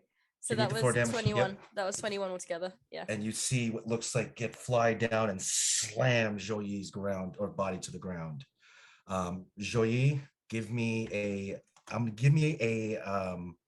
at disadvantage. You're going to give me an acrobatics check when you get a chance. Okay, at disadvantage. Wait, sorry. So you're still up or you're down? Oh, she's going to be down. Oh, she's Oh, gonna be I'm down. gonna be down. Okay. Oh, yeah, I'm Okay. gonna be down. Great. No doubt. Okay, that is at disadvantage. That is a 12. Okay, you're not going to take any fall damage from this, but it Yeah. drops you to the ground. Yeah. At the same time, Yuki, you're in front of it. Mujun, you're behind it.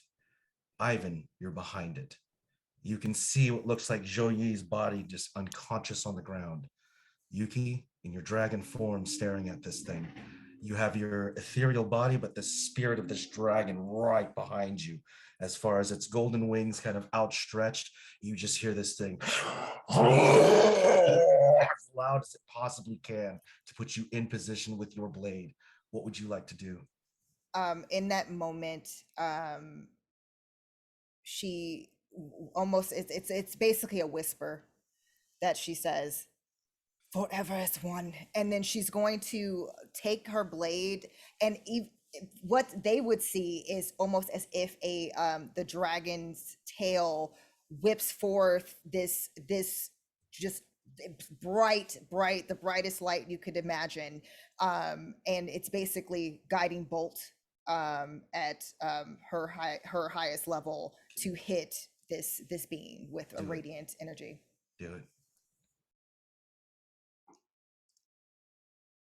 Okay, and that's a 23 to hit. 23. All right, give me your damage. Okay.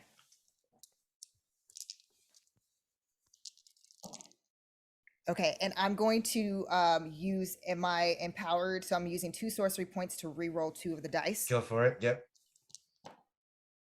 All right, so then that is, let's see, 12 plus 9 plus 3. Oof. All right. So you would actually see this thing. What do you want to describe us when this dragon's tail goes forward, this beam goes out? What else are you doing? Like, what is your person? Are you standing there? What are you doing?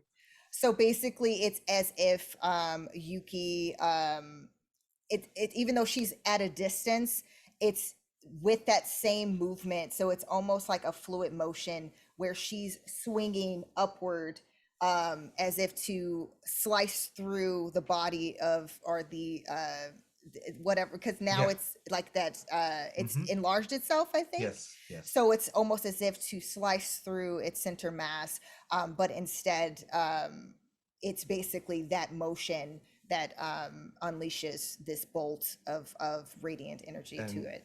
Joye, before you lose consciousness, you can actually hear what sounds like that dragon just drop its hands to the ground. Yuki, with this ability that you cut it with, the difference in all of this is the minute it hits this creature, you hear this, it just like bends forward as if it finally was able to be injured. Mujin, you can see Yuki doing this. Ivan, you're right behind it. Let's go with you two. Mujin or Ivan, what are your actions? Oh, and also too, how far away is Juyi?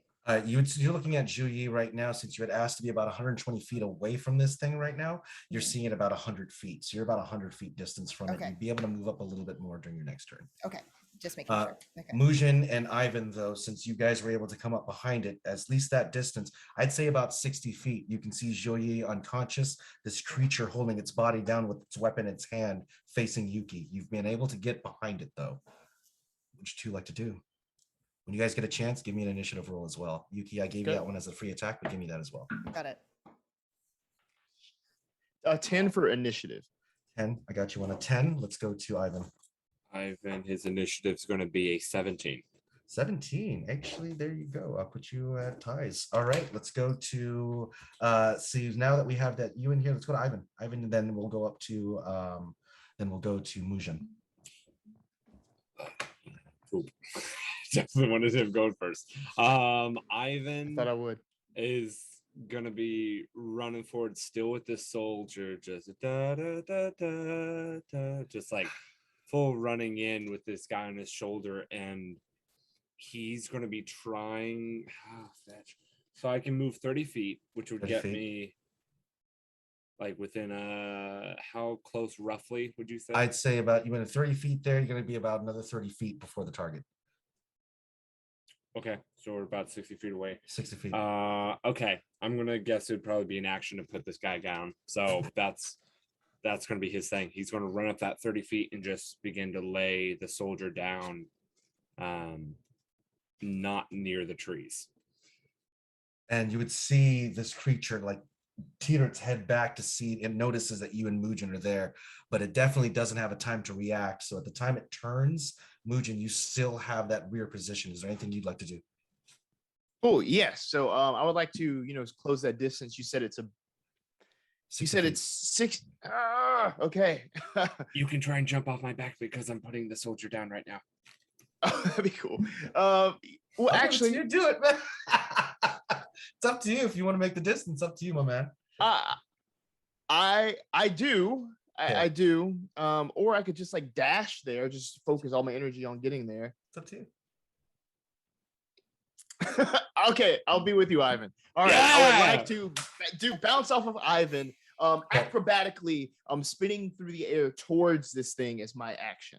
Okay, give me an acrobatics when you get a chance. 8. Come on! You're a monk! London, you need I your know. dice. Yeah, can I roll for him? Break out the.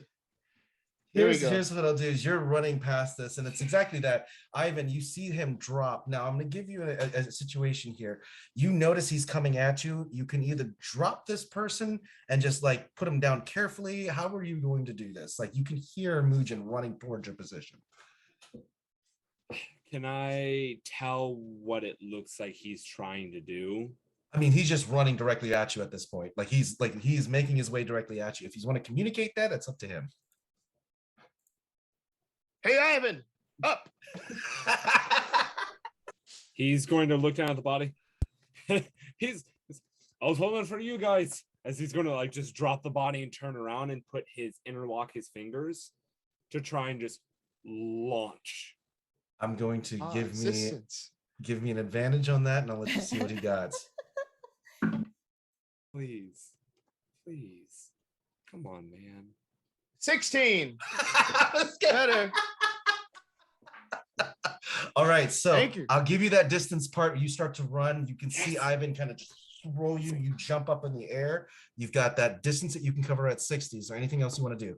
Yeah. So now I would say I'm right in there. I've cleared that 60. I'm right there next to the creature. Before I even land to the ground, I'm going to spend the key point to summon my astral arms, which will come flying in and hopefully get in at that creature as well. So since you had successfully scored it, you have the dragon that's right here right now as well. When you form those arms, not only do you see those arms come out, but is there anything else that you would what would it look like before you made this attack? Like if there's anything that you want to show or highlight. Okay, cool. So as Ivan boosts Mujin up, he's closing that distance like with this like flip, like almost like a cannonball that keeps rolling in. At the last moment, before he is fully out, he pulls out his sword. So he has a sword in hand and focusing on the universe itself. Those arms now come in as well. So weapon, 2 extra arms, and they fly in. That's a bonus action, by the way. I know that's complicated. Yeah. But this will be a dex saving throw from the creature. I got a 2. That fails. So then that will be 4 points of force damage as they come in and also strike. Now, is there any other attacks you want to do? That's all I can do. And boom, you do the first slam into it. You're actually, as you hit this thing, That's the also you notice is that your punches going into it, it actually is separating the skin away from it. Like it's like you punch it, and then whatever you're hitting just keeps like moving to the left. You would see as it's doing it, it almost seems to struggle to stay whatever material plane or existence that it's in, but making that distance. How does it look like when you land? So I can just land. Yeah. Great. Like um, the land after that hit comes in, it's not exactly superhero landing, but it's one of those where it ends very low.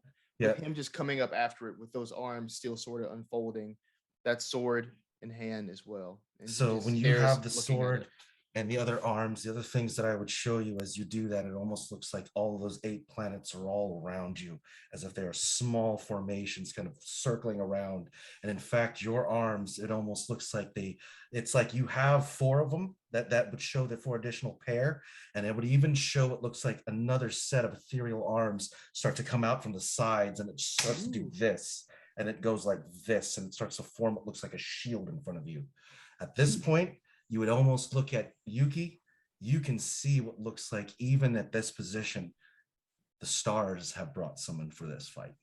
And you can see Mujun back there with just his fist in position. Ivan, what would you like to do? Ivan just like, just having like thrown this guy.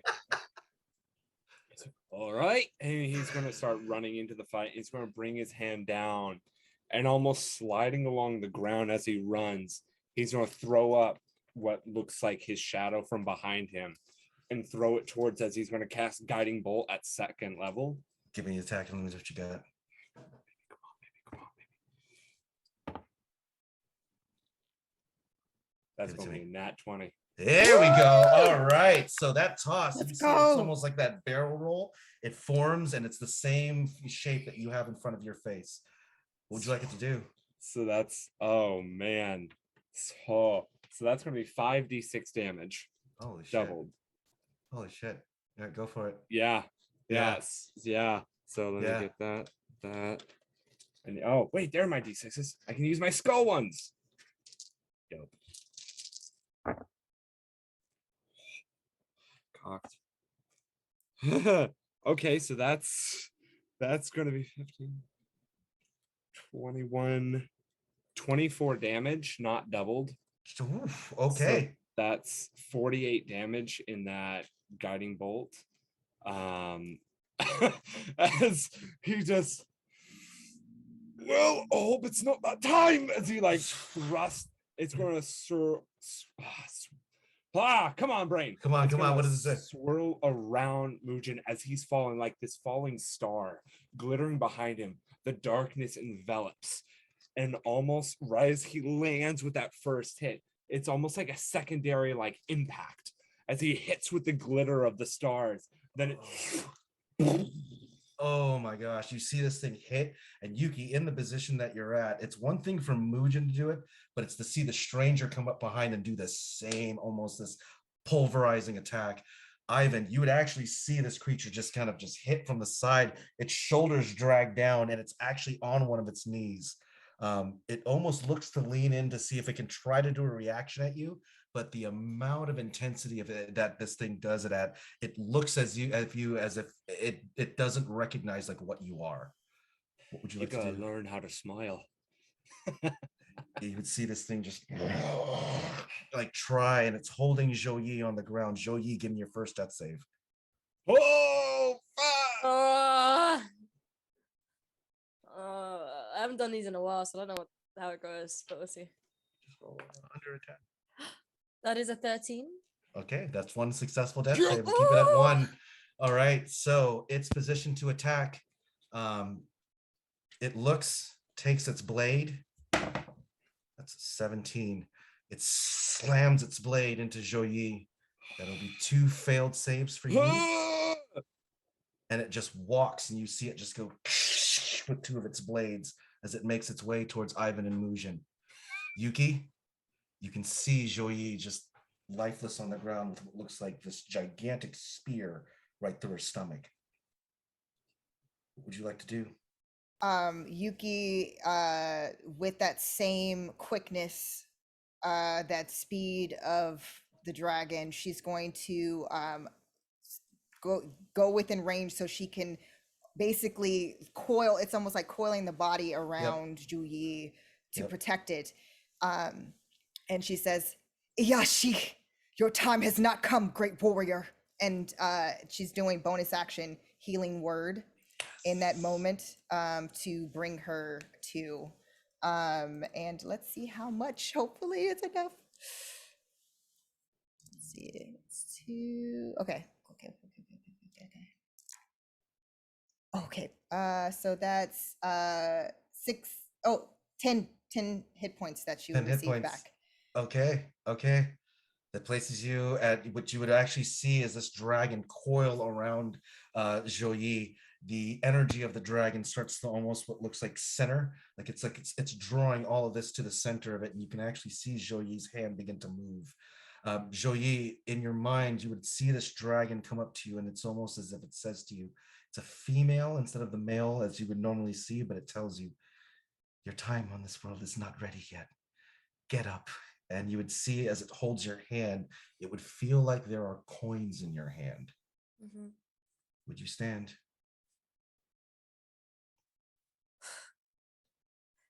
And she wavers. She kind of falters a little bit, just trying to get her footing after kind of. There's a spear in her chest, right? Yeah, like a huge spike, like just right in your chest. Yeah. Okay. She's gonna snap off one end of it. She's gonna keep it in herself. Yeah. You try to snap a piece off of it, and you realize it's probably, give me a strength roll when you get a chance, or athletics. Okay. I love it. What you got? That is a 23. No, Okay. 22. 22. You just kind of you break off the blade, and you see what looks like the back part, the shadow blade, just kind of just hits the ground as it starts to emanate. The parts on your chest, because you are what you represent in Qorvi, it doesn't close, but it starts to come together, sort of, because you can tell the weapons of this creature make it so you cannot. It makes it very hard to regenerate skin tissue. What would you like to do? I am. Oh, I still had an action, by the way. Oh yeah, go for it. Sorry, Yuki, go for it. Yeah. Go for Not it. done Yeah, that with was a this thing bonus. yet. Yeah, go for it. So, and now that I've basically, I'm within melee range, or would I Yes. still have to go? Okay. I will give you melee range. Perfect. So after that happens, Yuki again with the blade will try to come overhead to strike it because it's already bent. It's you said that it's bent down. Yes. So it's basically she's going to remove what would be its head, or try Give me to. an attack roll. Let's see what you got. With two-handed. Against the creature? Yeah. Yes. You get advantage because my guiding bolt hit it, and there's smoke covering the creature that makes it easier to hit. Oh, what do you got? Okay, so that is a 19 to hit. Okay. That hits. Give me your damage.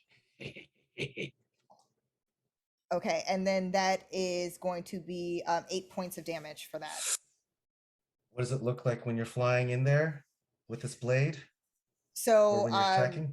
It's almost as if the dragon has expanded its wings and to move swiftly forward.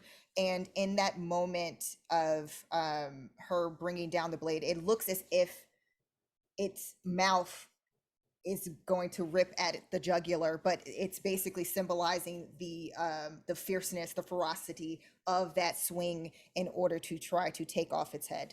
And you would actually see this go Mujun and Ivan after that powerful blast that Ivan had just did. Yuki goes in there with her blade, and you can see this just, it's almost like her blade comes up and this dragon's mouth goes right behind it. But at the same time, it wraps around it, and you can just see this creature bring its head up like as it slammed its blade into Joyi, and then just this dragon clamp down right on its jugular and just start ragdolling it as fast as it can. You just hear this thing just throw it to the ground. Yuki, you standing right next to it, you can see its head has been displaced, and this dragon just waiting for you to say whatever you want it to do.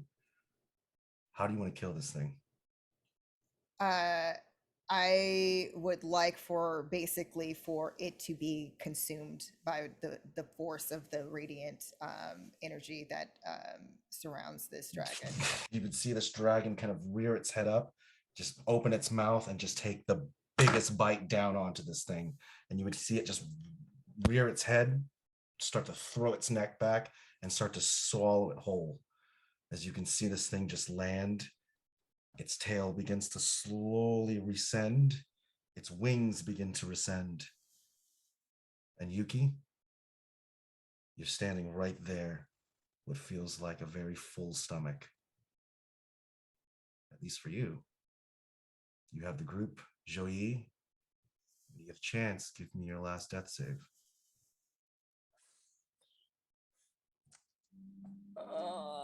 Actually, no, you gained your hit points back. Yeah. I was like, what the? Holy shit! Don't you dare let me get away with that! I was like, no, I was don't like, you wait, huh? Yeah. I was so No. Oh, Go ahead, oh go my ahead. goodness. Oh, was so Hey, I was like, that was all I could do, y'all. we were all Blood like, pressure no, high. no, no, oh, no. DM has other Hold on. plans. Sorry, Should I, Joey. should I roll for shits and giggles though? Actually, no, don't do that because they don't want you to waste a high roll. Joey, you Yep. are awake. You are surrounded with Yuki, Mujun, Ivan. All four. You are still in the bamboo forest, which you would assume the injuries that you have done on your person have been healed from this, or at least the 10 hit points. The fog is still there, the spirit's still awkwardly watching, but that creature is no longer. Actions are yours. What would you all like to do? I'll be standing there holding kind of the chest area, just around the wound where the spear was, the rest of the spear. And she'll kind of just fall onto her knees. And she'll be like, kind of lean forward with her good arm, her right arm, because her left arm is broken. There's no question. It's shattered. It's shattered. Yeah, it's shattered. And she's kind of just on her knees and just heaving and just. I tried. I did try. Thank you guys for coming. Thank you for your help. I really did appreciate it. And like her scimitars are like like thrown across the ground Skewed somewhere. around. They're Yeah, like they're skewed around, and she's just kind of like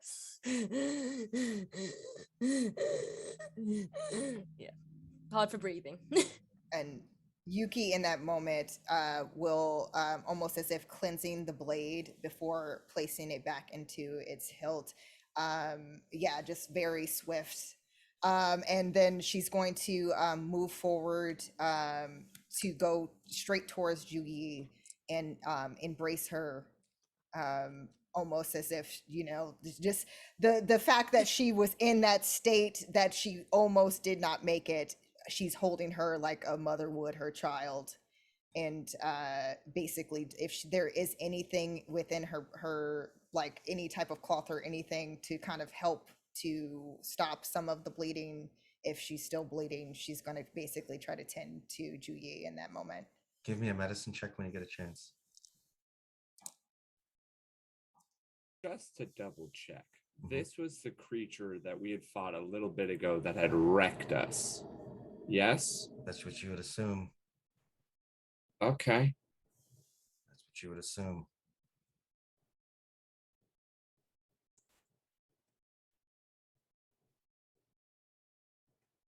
What you got? That's 18. 18. Joyi, the injuries that you have, your arm being shattered, it at least feels like whatever Yuki is doing to stabilize.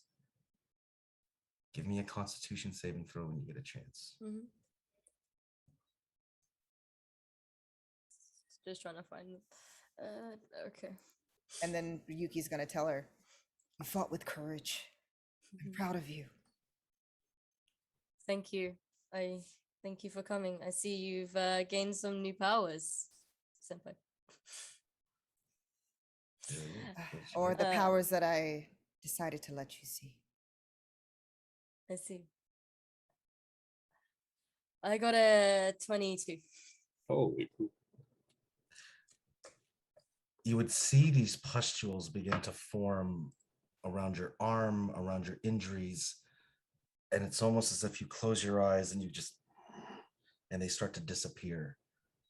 Being it celestial, being whatever Yuki has given you, the pustules disappear. Ivan, Mujun, what would you all like to do? The time-wise right now is probably about 9 o'clock, or I'd say about 8 o'clock.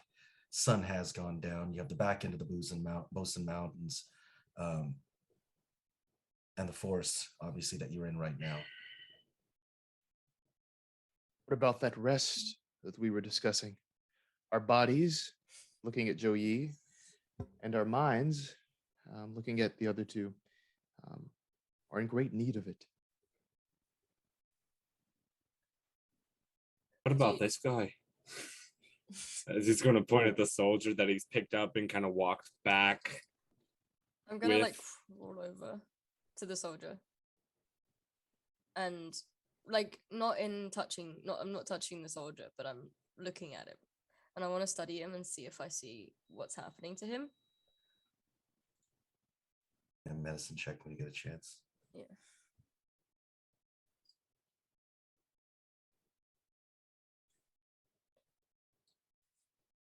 Ivan and Mujun, any actions for you? What you got? I got a crit, but I got a -1, so I got 19.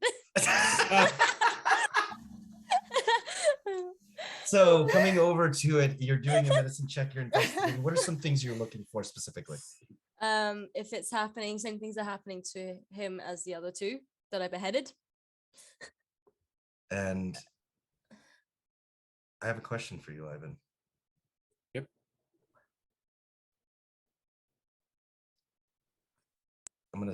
You would actually have this thing look at you, or you'd actually see Zhou Yi come over and to examine it.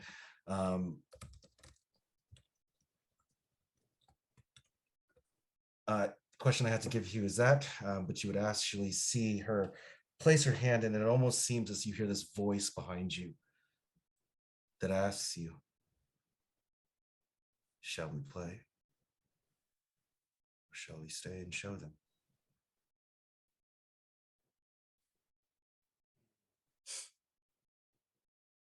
What is your response? And that's the body that's talking to me. That's correct. As you just see it, and you can see Zhou Yi like manipulating it, trying to see what's wrong with it. But as this person as it's talking, Zhou Yi cannot obviously hear it. Would you like to do?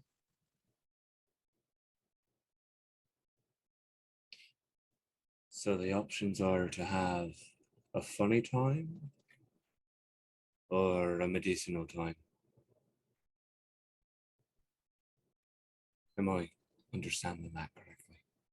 You see it look at you. It's been a while since we've had a little bit of fun.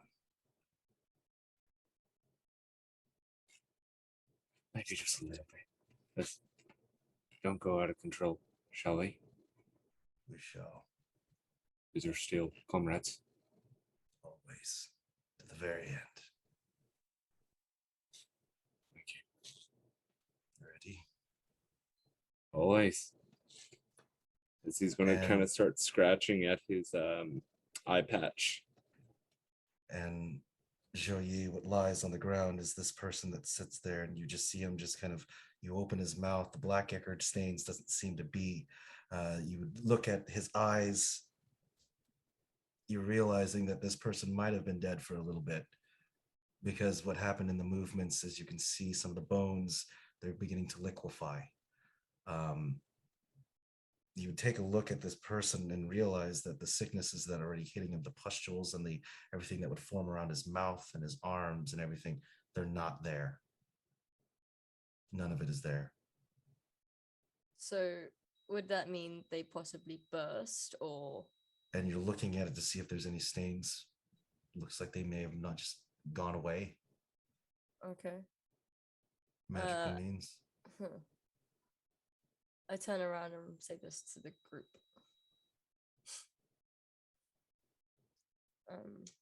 I don't know what's happened here, but he seems to have been dead for a while, at least. He doesn't seem to have any signs of the pustules or any ichor or anything of the sort. but he seems to be liquefying.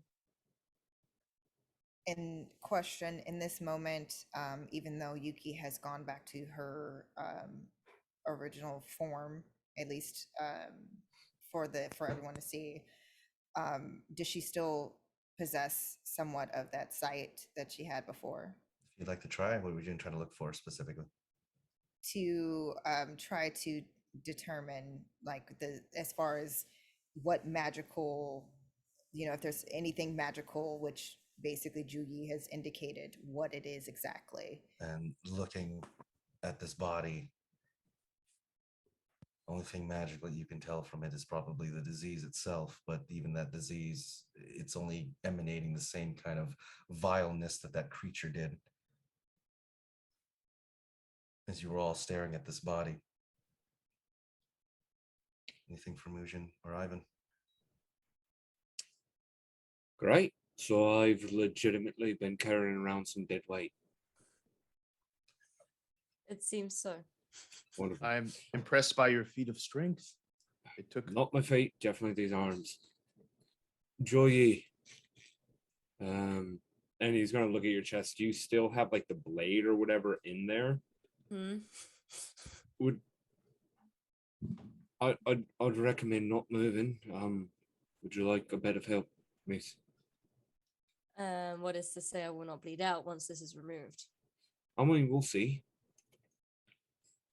But I'd turn like to Yuki. believe I've got a quick hand. Good hands. I turn to Yuki to kind of get her approval almost. Just to see, like, mental wise. Yuki looks over at Ivan, and I want to do a bit of my insight before it fades away. By all means. Okay, so that is okay. That's only a 12. It's only a 12. Ivan, how would you like to respond? Describe what she sees or respond Yes. to her look. Okay. Just describing what she sees. As you look over at him, he seems very non-hostile, same very laid-back Ivan that you've met since day one. He's got the same smile on his face and just kind of like hands up, and he's still having the shield on his left arm. Hands up. Just, he's at your disposal, as he has said continually. And in that moment, you see that flicker in her eye where her eyes, it's almost like a bright shimmer, but then it fades to her normal silvery eyes, and she basically kind of approaches, and kind of in a weird, almost like uncomfortable, like close enough where it's like basically like face to face, and she talks to him in a very low voice. Mm-hmm. Handle this one with care. Of course, my lady. Thank you very much for trusting me. Means a lot. Trust is earned. And easily lost. As he will bow a little bit and move past you towards Joyi. As he's coming towards me, I'm going to use my healing hands quickly to up myself a little bit, give myself a bit of a boost, because I is scared. But no, not because of that, just because it's Ivan. Reasonable. Just because it's Ivan. He's gonna like start wringing out his wrists and, all right, you ready? As he's moving up, he'll take off the shield. Yeah, I'm gonna bite down on the headband I've got. So I'm gonna untie my headband and kind of just bite straight down on it, just to hold from screaming. So With all care. of this would be in the forest again, and you would hear Mujun say, by all means, keep going. It's your floor. Oh yeah, just with care is what I sort of attributed to Ivan. Ivan pulls out a bone saw. Oh my god. Ivan leans down, kind of getting on one knee on one of those leather knee pads, his foot by your chest. He's going to kind of lay you down. He's going to put like a rock or something underneath your head. Oh, let's hope this works. Oh, I Just hope so kidding. too. Just kidding. All jokes. As he's going You to see lean. Yuki raise an eyebrow. He's going to lean down and seconds. Of the watchful gaze. Guide my hand. He's going to take one thumb and pull up the eye patch. And in one quick movement, he's going to grab the blade, pull it out, and put his hand straight back down on the wound and slide almost up her sternum to the spot right between her breast. At that spot right there, stopping before getting obscene. And like the darkness surrounds his hand, and he's going to cast Cure Wounds at 2nd level. All right, let's see what you got. And you'll hear her like kind of like, does she see your eye? Do you have your eyes open? Yes. Okay. As you look up, the eye that greets you are 2 actually very beautiful dark blue eyes with gray flecks inside of them. There seems to be nothing wrong with his left eye. Cool. As he's going to cast his Cure Wounds, and that is going to be 2d8 plus my spellcasting modifier. Well, that's crap rolls. But that's going to be 5. No, I'm just- 9 HP. That's fine. Thank you. I appreciate that. She's gonna yelp when you do that because she's gonna be like, "What the fuck?" But she's gonna yelp in her gauze, like kind of in a headband. Just want to breathe out. Not so scary. Did it work? Are you alive? He's going to kind of like pat your face. Do you have my blood on your hands? Oh yeah, definitely. He kind of like wipes it off on your like dress. And Ruin a family dress. yep, she'll kind of wipe it, like rub her face and just kind of slap him around the face with the bloody hand. And then Yuki shaking her head like a mother, like almost as if a mother or auntie would, approaches. If we're done with the fun and games, I suggest we move along. He ruined my dress. That can be fixed. A life lost cannot. I know. I thank you both for bringing me back from the brink of death. For the record, I did say with care. I heard that. Don't worry. You did. But you... And Yuki pats Mujun on the shoulder. You did well today. Thank you. You as well. Your spirit was larger than life.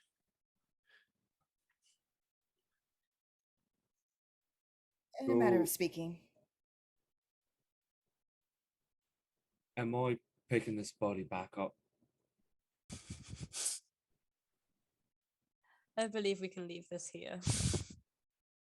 I'm sure it'll be fine. We don't want to touch any more of this disease. We've had enough corpses and things attack us. I'm just for good measure gonna stab it a few times. Yeah, you do that. As he scratched his red handprint. And let's stay together this time, as we've seen several times today, what happens when we are not together as a group. And Joey will like raise her eyebrow at Yuki, knowing full well that she's been running off on her own. But Yuki says it. But Yuki says it like it makes like basically like she's teaching the kids something, but like she didn't do it because that's the way that Yuki rolls like that. That's how Yuki rolls. I've been turning around that moment, just put a finger in the air like, Indeed. Clarity can come from isolation at times, but I think we've all learned something today. Ivan's gonna pull one of his daggers out, the one he recently acquired, and use that to drive it down into the individual's chest, the dead individual's chest, and run it up along the stomach and then across the neck. To make nice slip between the blades, you would actually go right up into the spinal process and sever. And you can actually feel what looks like that muscular tension give way, and the head of the creature itself begins, or the person, individual on the ground, slide. It's a quick move of the blade. You can take a look at him downwards, as you can see that face look right at you, Ivan, and it just goes. I told you, old boy, we did it. That's never not going to be creepy, but it was fun. As he's going to like smack the face. Next time. And this time he's going to put the dagger kind of deep into the forearm piece of his gauntlet and then put his other stiletto blade back. Oh, so forward. The Bosun Mountains are behind. Out of the forest is directly in front of you. Would you all like to do?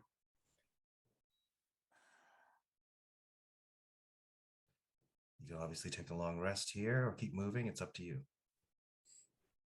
As we quite know now that it's not safe in this forest, maybe we should head towards the mountains and rest there. Give me a survival, all of you. Sorry.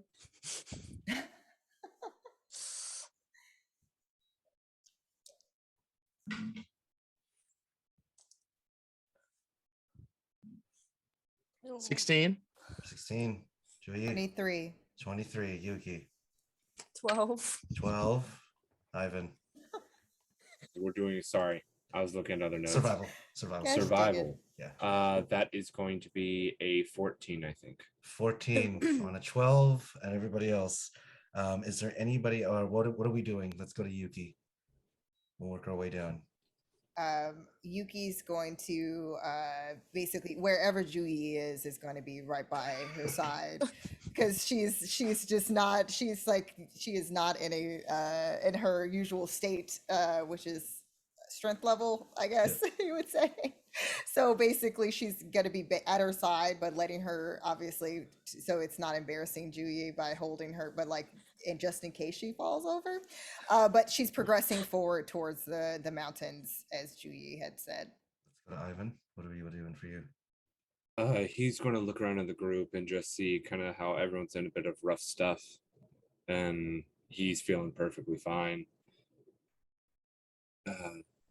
Miss Jolie, Miss Yuki, or Mujun, Mr. Mujun.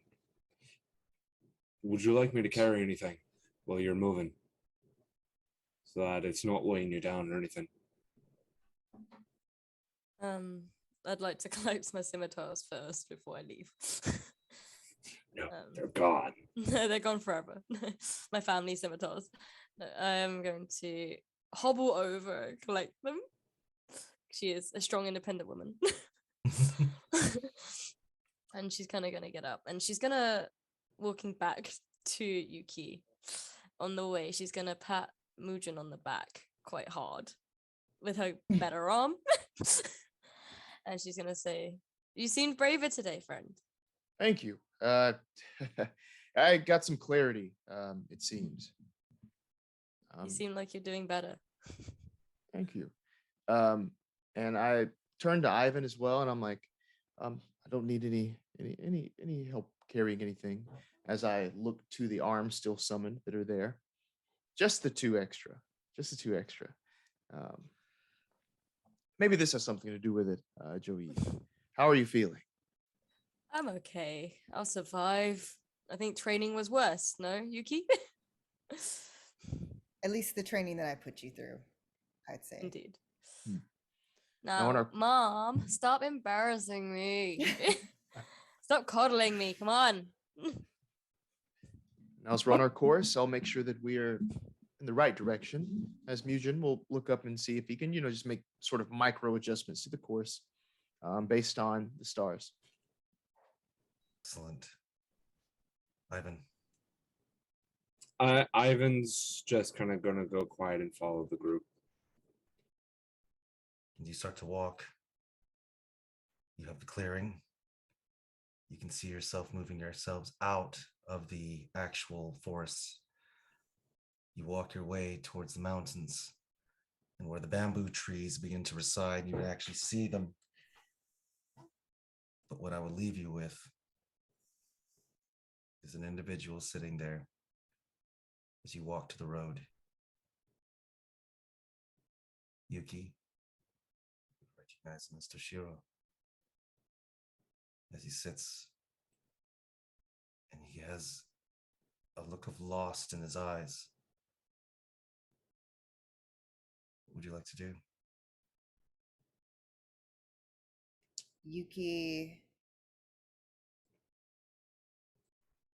advances forward, but cautiously, because she's not, again, sure if it's another trick.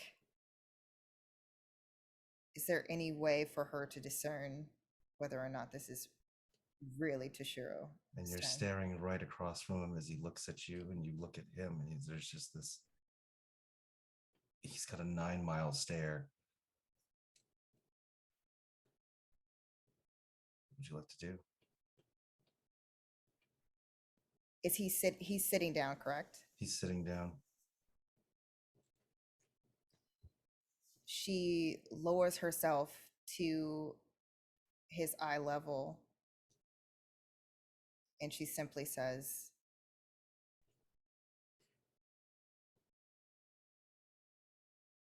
"If you are truly my student, tell me, what is the one thing that I told you is most important in the way of Bushido?" Learn to use this before you learn to use. And he shows you the sword that he has by his side. And in hearing that, Yuki embraces him. You just see him just grab you, and there's just this, like, you holding him. Joyi, very young Toshiro, sitting there on what looks like a berm or a collection of grass and roots. Mujun, recognizing that around them, this individual is just sitting there. But you can see what looks like ethereal versions of the monks also sitting at the edge of the forest. They look at you. You can hear them they just stare. The same awkward smiles and stares as those children with the dark eyes. But you can see Yuki embracing Toshiro on the ground. Ivan, final actions for you today. And we'll work our way over.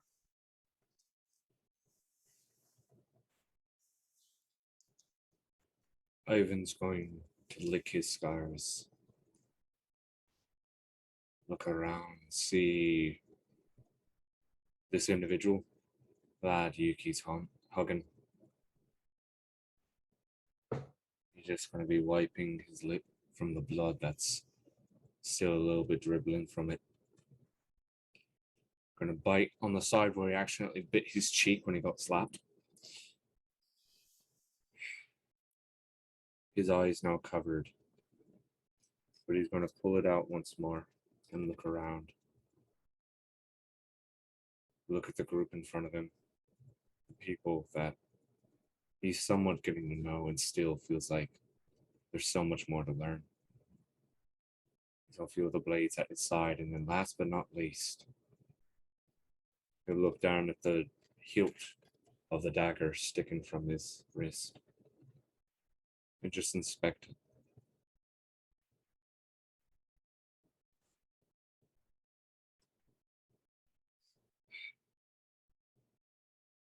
Life's been too boring. It's time to have some fun and games. And that's Mujun, last actions for you today.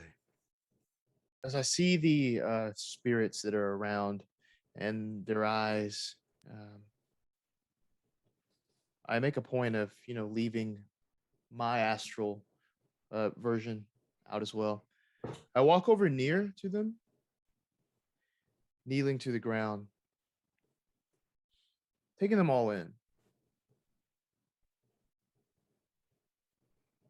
I silently sit there, not really addressing this person that's there with Yuki, but really focus on the spirits. I close my eyes and I listen for any lessons they have for me. And I know that might not be a verbal thing, but just in the air. I will show you this.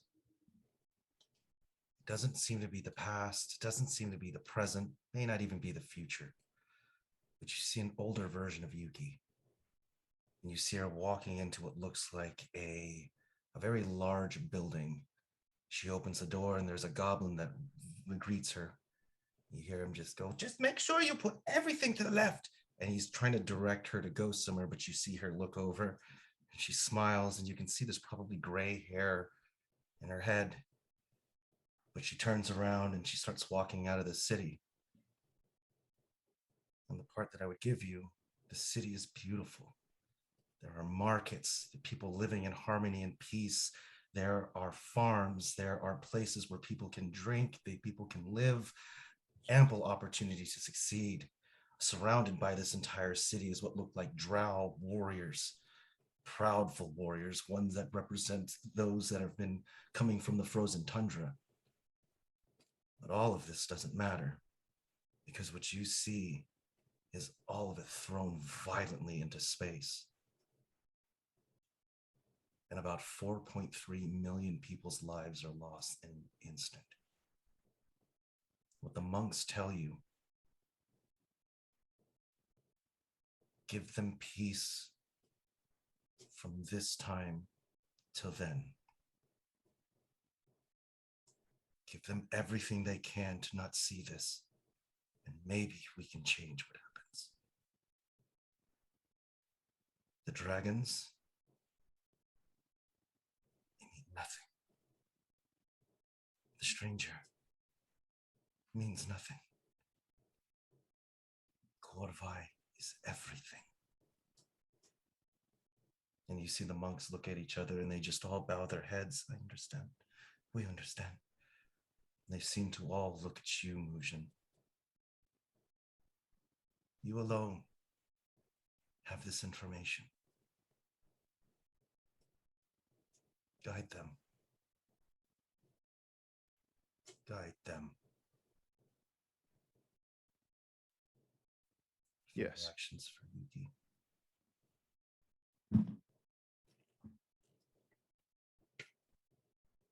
Yuki looks at Toshiro after holding him in such a strong embrace.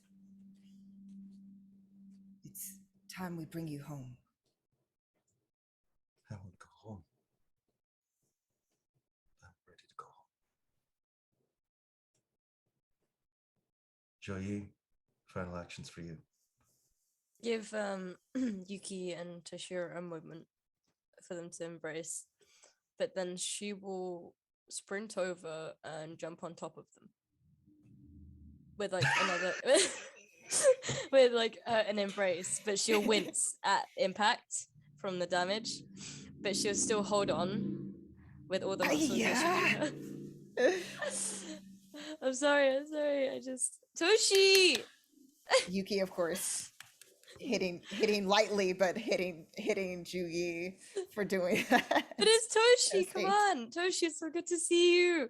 And then she kind of brings out a little mochi for you. It just kind of hands it over to you that she's been saving for like ages. Like it's been in her pocket probably for about a year or two. Like you don't want it, but like you got it, right? And the final part before we end today's episode is throughout all of this, Mujun, seeing the clouds, seeing the clarity that he is, that what he represents, the monk spirits that are trying to guide him as they speak to him directly. They show you these things of planets outside of this world, of things that most people couldn't even comprehend. They show you this creature that stands all but 200 feet across, and it looks like, for all intents and purposes, a wolf. They show you the worlds that exist beyond here. Joyi, you can see in this whole point with you and Yuki smiling and laughing, that even Toshiro just has his head down. He stares directly at Ivan. And for 1 minute, you can see his left eye and your left eye join. And you can just see him just go, I'm good to go home. And he just stares right at you.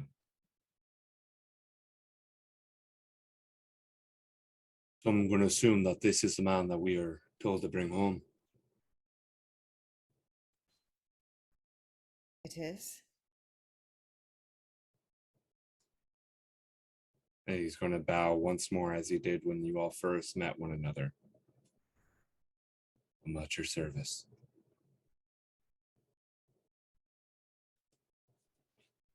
The next episode will be a return to the great city with our friend Toshiro in tow. Let's just see a fifth player join the ranks. Thank you, everybody, for joining us. Thank you. Thank you. What a great show today. Is there anything else you guys want to say before we leave? Let's go to Ivan. Any shout outs? Well, guys, come join me for tomorrow, every Monday night at 7:30 p.m. Eastern. I run Children of Dirt on my own channel, twitch.tv/NPC Voices. So come check us out.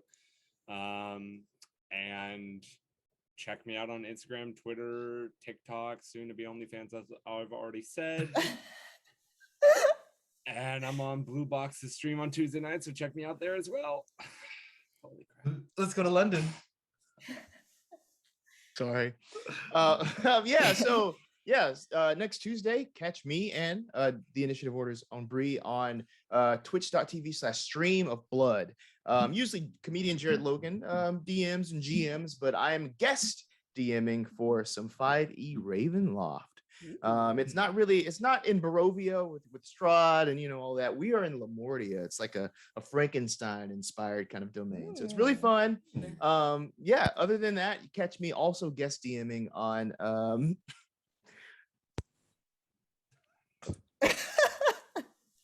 I was gonna say on your OnlyFans, but I couldn't even make like, where's this going? Yeah, so we're actually gonna be doing a joint OnlyFans for a little bit.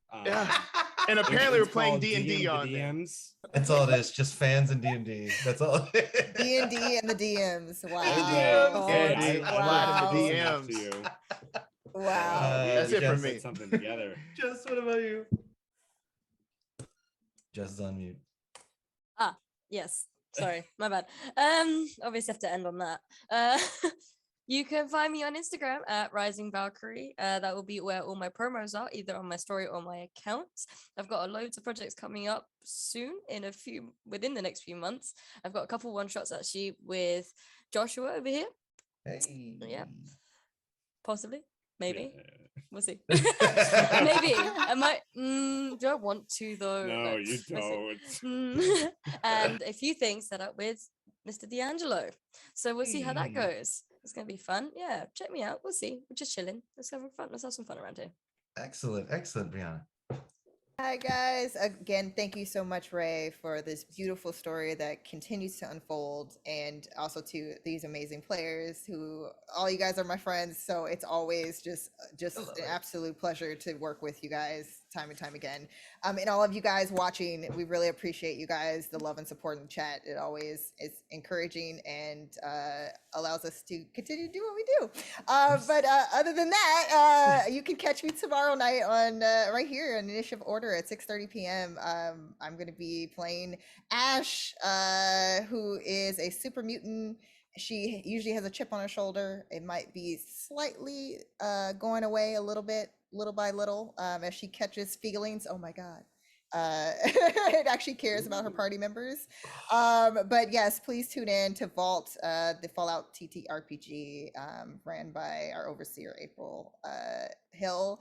It's going to be a good time. Lots of stuff is happening right now, so it should be a fun time. So definitely tune in. And yeah, that's pretty much what's Excellent. happening. Yeah. Excellent. Well, I'm Ray with Got DM. So I run games here on Initiative Order as far as the Evermore Tales, and I spontaneously join random community games. So as far as that goes, there's a couple projects I'm working on that I can't talk about, but the one that's coming up is some of the WizKid stuff that we're going to be shooting out for this week. So I know we got a little much about us, and I'm finally in a position where I can actually show them. So I'm like, yes. All right. So that being said, thank you everybody for joining us, and we'll see you on the next one. Thank you for joining.